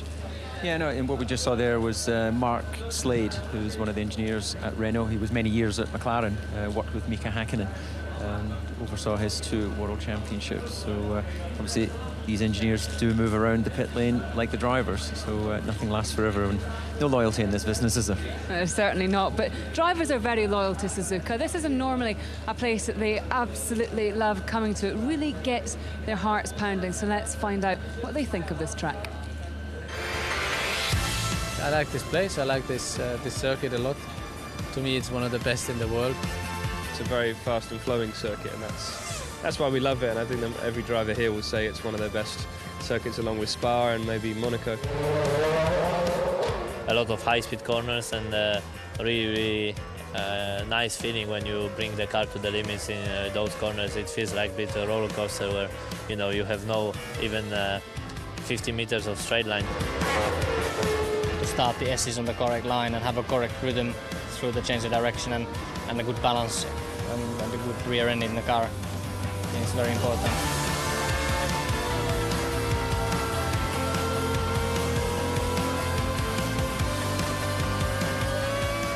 Out of turn 2 up to turn 7, that's the one that is the biggest fun for us drivers. And if the flow is right, if the setup and everything works fine, then on top as a driver, you can make something exceptional, and you feel it, and you know it, and that's what makes you thrilled. It's a really quick corner, but this is a corner where you arrive in 7th gear and you do it in 5th gear with 240 kph, so it's really important there to have the right point where you turn in actually. And then on the exit, you've got a really high curb. If you take it too much, you lose the car. So it's also important not to push too much in order to prepare well the second one.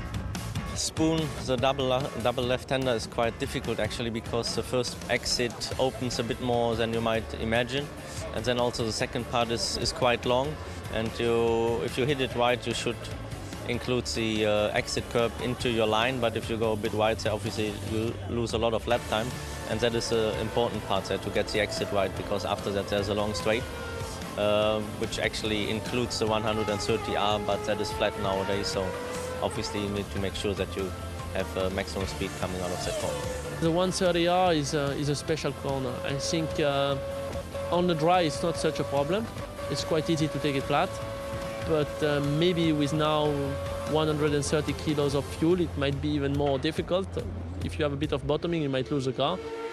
It's a tough circuit and very enjoyable one. It's quite physical because it's very, very fast to change direction. And I think we found a lot of people running off the circuit last year finding it's very unforgiving. So yeah, we all enjoy it, and it really pushes us to our limits, I think. Well, we've found a lovely little home for the next few minutes, which we're very, very happy about.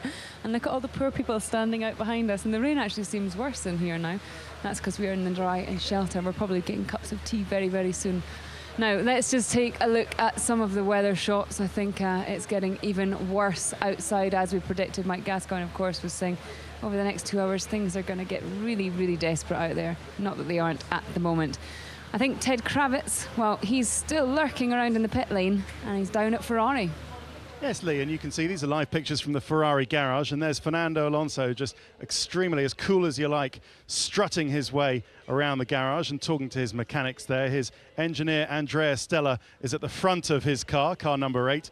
Andrea is the one you hear on the radio talking to Fernando in English. And it was interesting, I thought, in that earlier piece when Alonso was crediting Silverstone with the moment that Ferrari turned the corner, and actually he knew he'd be able to have the car to challenge for the championship. And just a detail on the car, what it was they put on the car at Silverstone to make that kind of difference. And if we start on the front wing, you can see there's a triple element front wing with a new end plate concept that they brought to the car at Silverstone. You can see lots of little holes in the side of the end plate, and it's nice to get this kind of opportunity to get right up close and see how intricate these cars are. And all those holes there for a reason. They all channel air in and around the car, the underneath, and that feeds the diffuser. The diffuser is the next thing. They developed their blown diffuser concept, which was pioneered by Renault this year, and that was really came into its own at Silverstone and gave Alonso the grip he needed, the downforce he needed, and he knew he'd have a car good enough to challenge for the championship. And then finally, the rear wing. If you can see that nice curvy thing like that, and some curvy end plates on that as well. And that's just part of the aerodynamic improvements that were brought to the car at Silverstone that have made this Ferrari F10 such a championship contender and has given them such momentum winning the last 2 races, Lee. Well, Martin Brundle has joined us in the shelter as well. Martin, you were doing a sterling job out there. It's really lovely to have 10 minutes to talk to Martin Whitmarsh, team principal, and both the drivers, and everybody's relaxed. It's fascinating, a lot of information coming out of them, and they're ready to give it up. Everybody is relaxed. We were saying that about Stefano Domenicali. I mean, I think that they had known, probably as we did when we went on air, that it was going to be very difficult to be qualifying today. Yeah, I think they believed their weather forecast, although I'm sure they really had to be ready just in case, because so often we hear these stories, don't we? I mean, back in 2004, we heard there was a typhoon coming through, and they battened the place down. We weren't allowed to come in the venue, were we? And nothing happened. So you know that sometimes, I mean, this is a coastal track as well. You can, from the pit lane, you can see the sea.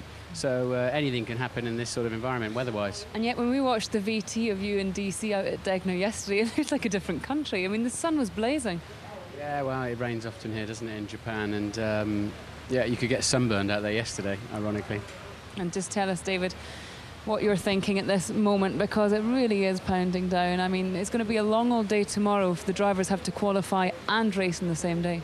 Yeah, obviously I'm sorry for the fans at home who've tuned in to try and see what would have been a great qualifying session based on the various performances of the cars that we saw out on track. We spent over an hour out in one particular area of the track where we could see the Degner corners, we could see 130R, and also the run up to the hairpin, and it was just fantastic to see the cars out on track, the different comparisons, the different lines the drivers were taking.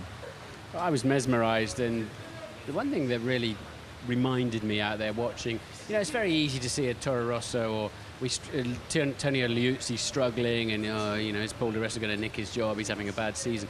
Then you go and watch those guys out at Degner and 130R, and they are absolutely stunningly brilliant and committed to the racetrack. And no team boss should ever go out and watch the drivers on the track, because every time they say we need more money, he'll go, okay, then have some more money, because it worked. Eddie's making faces. We were absolutely Steady on, Martin. Steady on. Don't get too carried away. I think you haven't. Okay, we won't. We'll come back to that in another story. Please go ahead. But we've driven in these conditions here back in 1994. David, were you in that race? I was, and I was watching from actually, as it happens, the BBC commentary box at that time, and there was cars flying off the circuit. I remember you had an incident, and I mentioned it earlier, on the run into the Degner corners at the top of Dunlop. Yeah, it was one of the most terrifying things that's ever happened to me in a car, because I didn't have to change microphones halfway through, but I might as well have done. I was coming down, I'd been on the radio saying, you've got to stop the race, tell him to stop the race. And as we came down the pit, I was behind Heinz-Harald Frentzen, and all of a sudden something flashed down the side of my car. It was Johnny Herbert pointing in the wrong direction, having aquaplaned down the pit straight. So I'm now really, you've got to stop this race. The next thing is, you know that horrible silence when you start aquaplaning, it all goes quiet, you lift off the throttle, and you get this eerie silence as you're floating. I went out of Frentzen spray, I saw this little tractor that was trying to pull a Minardi out of the fence, and marshals. I hit a marshal. His face, I remember his face coming through my cockpit. I skidded for hundreds of meters and eventually came to a halt, ran back to see how the marshal was. The bone of his leg was sticking out through his overalls, and I felt really bad for him. I felt sick, but there was nothing I could do. I just literally just floated off the racetrack, and swear others had gone off too. And I just saw this little mini tractor thing coming at the side of my car. I thought, I'm going to die. Somehow I missed that. But I actually got pulled up to the stewards and cautioned for not seeing yellow flags. But you know how it is, David. You can't, when you're in that situation, you can't even see your own steering wheel, your own dashboard. You're listening to the driver in front rather than seeing him. And I was pretty upset that they cautioned me on that. But surely that's the value now of having somebody like Alex Burton. He's the one that's sitting in that safety car. He's the one that has bravely buckled himself in. I mean, he can report in, and he knows he's a driver, exactly how bad things are out there. Yes, but I think why I would find that difficult to make a call in that car is it weighs 1,700 kilograms, so nearly triple the weight of a Formula One car, and it's got semi-road-going tyres on it, so he's going to have to translate, he's going to have a judgment call on how it would be in a Formula One car, isn't he? OK, well, there's lots of drivers hanging around, and Ted is now with Sebastian Buemi. Yes, Lee, and come down to Toro Rosso, because they were the most adventurous team in the very wet this morning. Sebastian, why was that? Why did you decide to do more laps than anyone else? To be honest, because we knew the qualifying would be wet, so sometimes if you can pick up a little bit of experience before going into qualifying, it's never bad. So Raime went out, we decided to keep one car in case we both crashed. That would not have been really nice. And then we just went out again to try some new start procedure. Now describe your laps in the wet to people sitting at home early in the morning in Europe, in the UK. What was it like? Describe it to them. I would say that just after the install, it was not too bad. It was possible to drive. There was some really bad spot, but you could take it straight, and that was okay. Afterwards, when it started really to rain, it was nearly impossible to drive. I mean, those kind of rivers crossing the circuit, from 2 or 3, we had like 20. So it becomes really difficult to keep the car on the road. Obviously, if you drive with 90 kph, you will keep it, but I mean, this is no point of doing this. And we've just seen the safety car rumble out onto the circuit behind us. We're not going to start qualifying, are we? I don't think so. I mean, it's still raining, and why should we start now? Because we didn't start an hour ago when it was raining the same. So now it's even raining more, and we still look at the circuit. And let's talk about you for a minute. The Toro Rosso car is solid, few points on the board, and how's your season been generally? Yeah, obviously we've got 10 points. The main objective was to finish in front of Sauber, so now we are quite far back.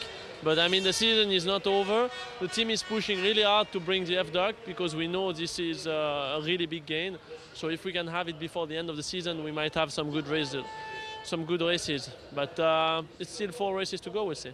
Okay, and just finally, next year, I heard this crazy story coming from Italy that Massa's going to leave and you're going to drive the second Ferrari. Is that true? No, not at all. I'm going to drive a Ferrari engine, but not a Ferrari car. But long term, you'd like to go up to a bigger team, right? Obviously, it's the objective of all drivers, But before that, I want to show my potential with Toro Rosso, and show that I deserve to go in a faster car, and that for sure will be the next step. And you're good with qualifying tomorrow morning, if that's what we do? Yeah, I don't care. I mean, just want to drive. Even now, I mean, now it's a bit too crazy to try, but I don't mind doing the qualifying tomorrow. Okay, Sebastian, thanks very much. Back to you, Lee. Thanks very much, Ted. And if you're just waking up, tuning in and wondering what's going on, well, pretty much so are we. Although we've been here out in the rain, we're now in the comfort of McLaren. Eddie, you've just put your cup of tea down, we saw that. Just tell us, we've heard from Sebastian Buemi, how do you rate him as a driver? His consistency for me is not there. It goes hot and cold. When I heard the same story that he alluded to there about the Ferrari thing, I don't know when they were talking about it, but that's one of the craziest rumours that we've heard this year. He's not ready, in my view. For Ferrari, you need to be a very strong, mentally guarded person, to drive for Ferrari and certainly to be a teammate of Alonso. It's not going to be an easy ride for anyone, and you know what's happened with Massa, who is a pretty experienced race-winning driver. I think you need to be a race winner in Grand Prix racing before you can go to Ferrari, or you can go up against somebody like Alonso. And at the moment, he's a very cool guy. He's actually said he wants to do it more for Toro Rosso before he moves up to that level, and how astute he is, and he understands the game very well. So he's an intelligent boy. He can do anything. So maybe Domenicali's telling the truth and we will see Massa there next year. Do you believe that? I still believe that a lot has yet to be resolved, and the kicker on this will be the Michael Schumacher affair. I don't want to be saying that I'm the outspoken one about where I think Michael should go or will go. Everyone knows, people know my view is very clear, that if it's going to be the same like this, the legacy that I have Michael Schumacher in the highest esteem as a Grand Prix racing driver, Grand Prix winner, I think can be damaged next year if he continues and drives like the way he's driving now. So I would strongly advise him, if it's going to continue like this, he should stop. And then it gives the team a chance to replace him with the very best possible opportunity. Okay, well, thanks for the moment, Eddie. The safety car is back out on track. We can just see it. I mean, it is so dark out there. It's just, 10 to 3 here. We've got a little kid braving the elements there. There's the safety car, looking resplendent, lights flashing, and it's a pretty nice car, even if it is pouring with rain. Yeah, indeed. I've seen the little lad there, and as he's playing in the puddles, reminds me of my 2-year-old son back home. It's probably in slightly warmer conditions than we are here, but yeah, the safety car, again, just what I was saying earlier, it's going through the motions.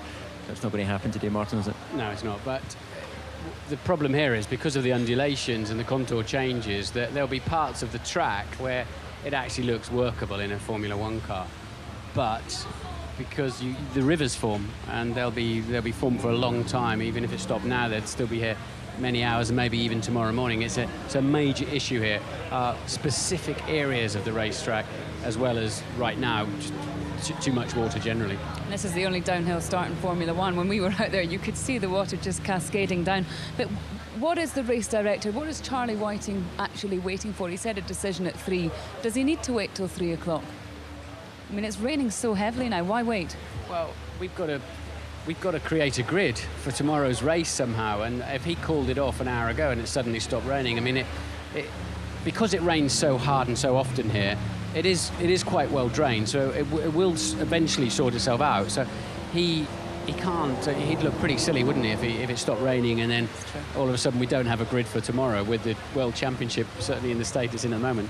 You wouldn't want to be running off tomorrow. I mean, it's pretty tight and technical round here anyway, but it's going to be saturated in these gravel traps, and dropping a wheel is going to be game over.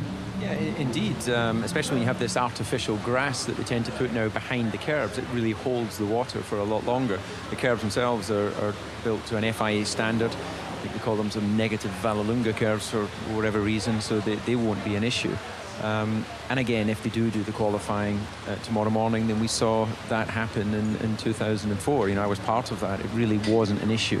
We used to have warm-up and a few years ago in Formula One, where we'd be out on track at 7:30 in Canada and places like that. So in many ways, the drivers will relish the challenge of having all that excitement crammed into one day.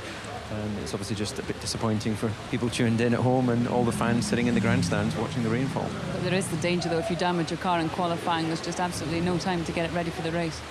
That is true, but that's part of the challenge of Formula One, and you know, you have to adapt to the conditions that nature throws at you. Do you think this or tomorrow could be a day that really sorts it out for men from the boys? I mean, there's so much pressure at the top of the championship anyway. Well, there is indeed, and the big challenge as well is, let's presume that qualifying is going to happen tomorrow and it's a dry day.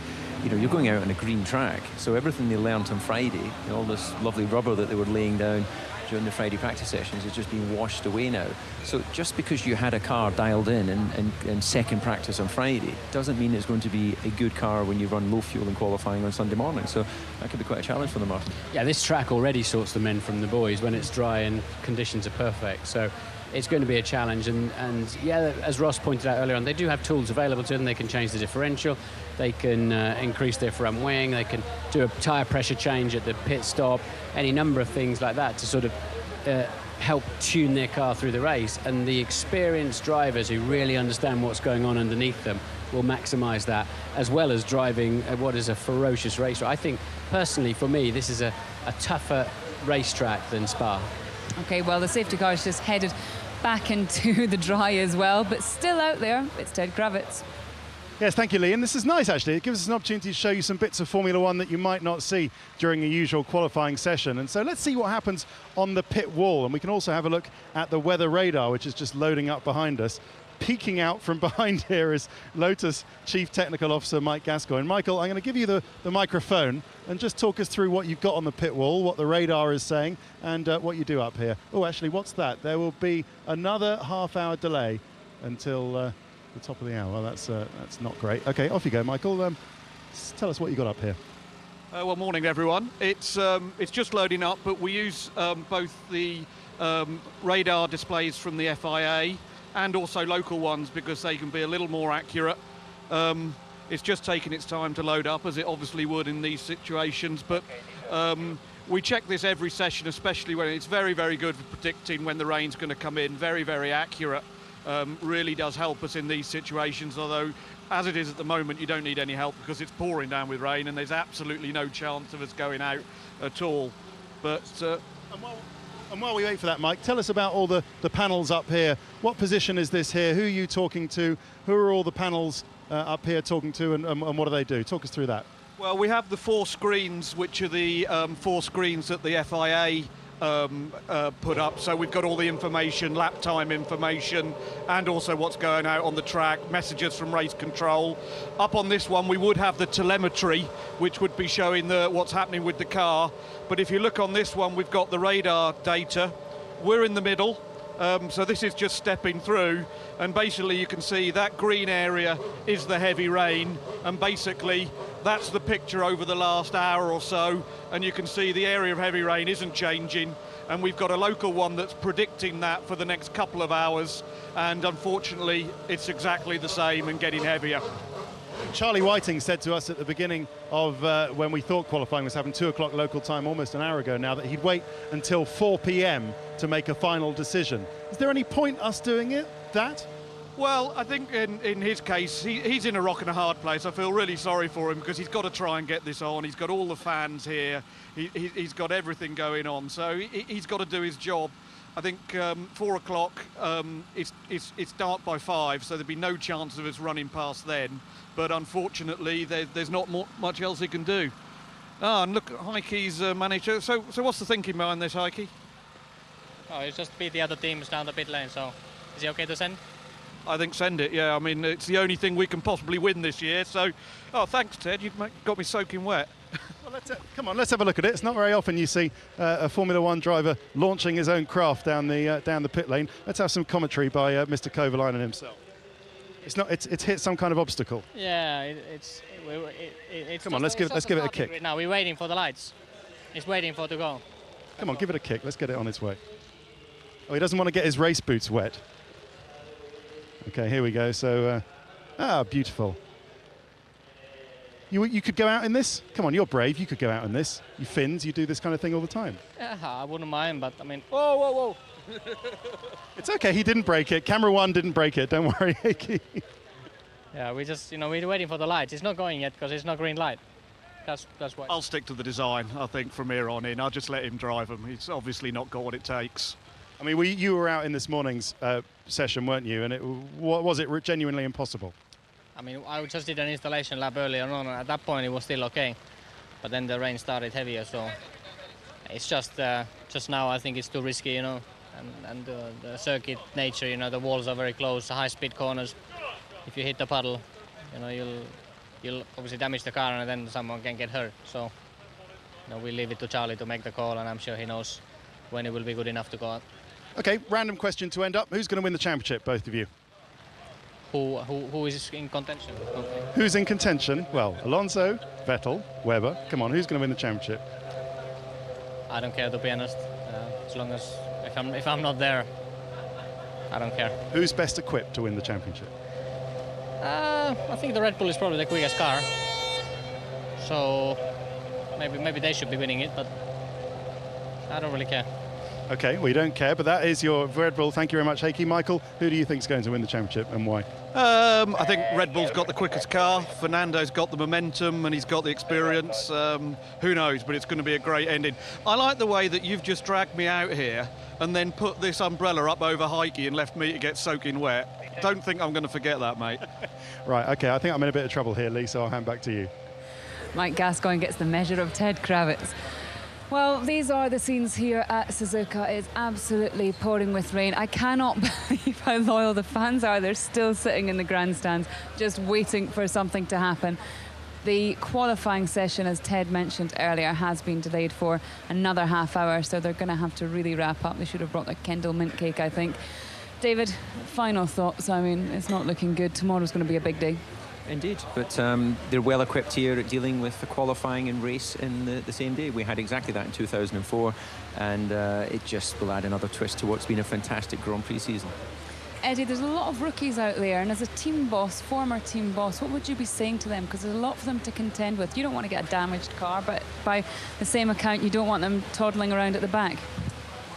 The fact that it'll all be on one day will be a bonus for everybody, in my view, because it'll alleviate that little build-up of nervous inertia, and it'll actually just focus their mind.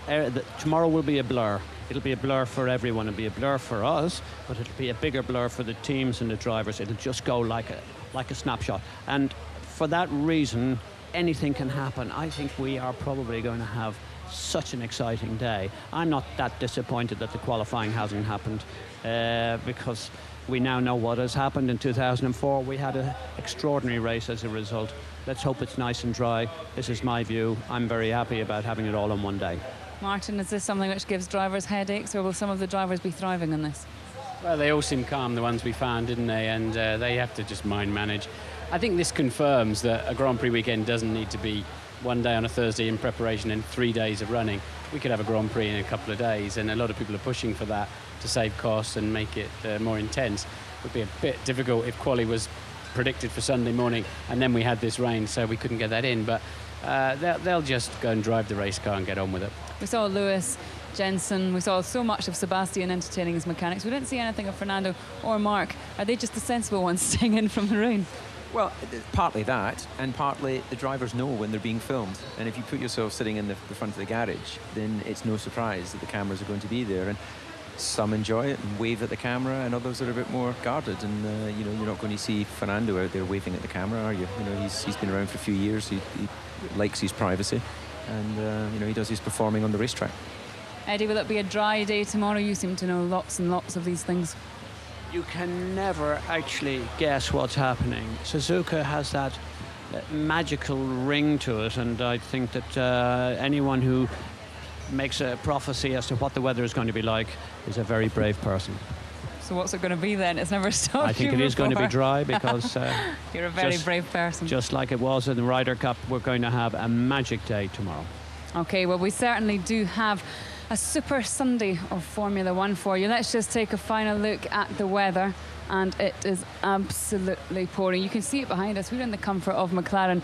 Thank goodness for that. In fact, there's Mark Webber. We said he was hiding from the rain. He wasn't being brave, and there he is. He's just stuck his head out, had a good look. But tomorrow is a super Sunday of Formula One. Thank you very much for sticking with us throughout the day. We'll be back qualifying 2 o'clock tomorrow morning, the race at 6 a.m. But in the meantime, thanks very much for joining us from here at Suzuka. Bye-bye.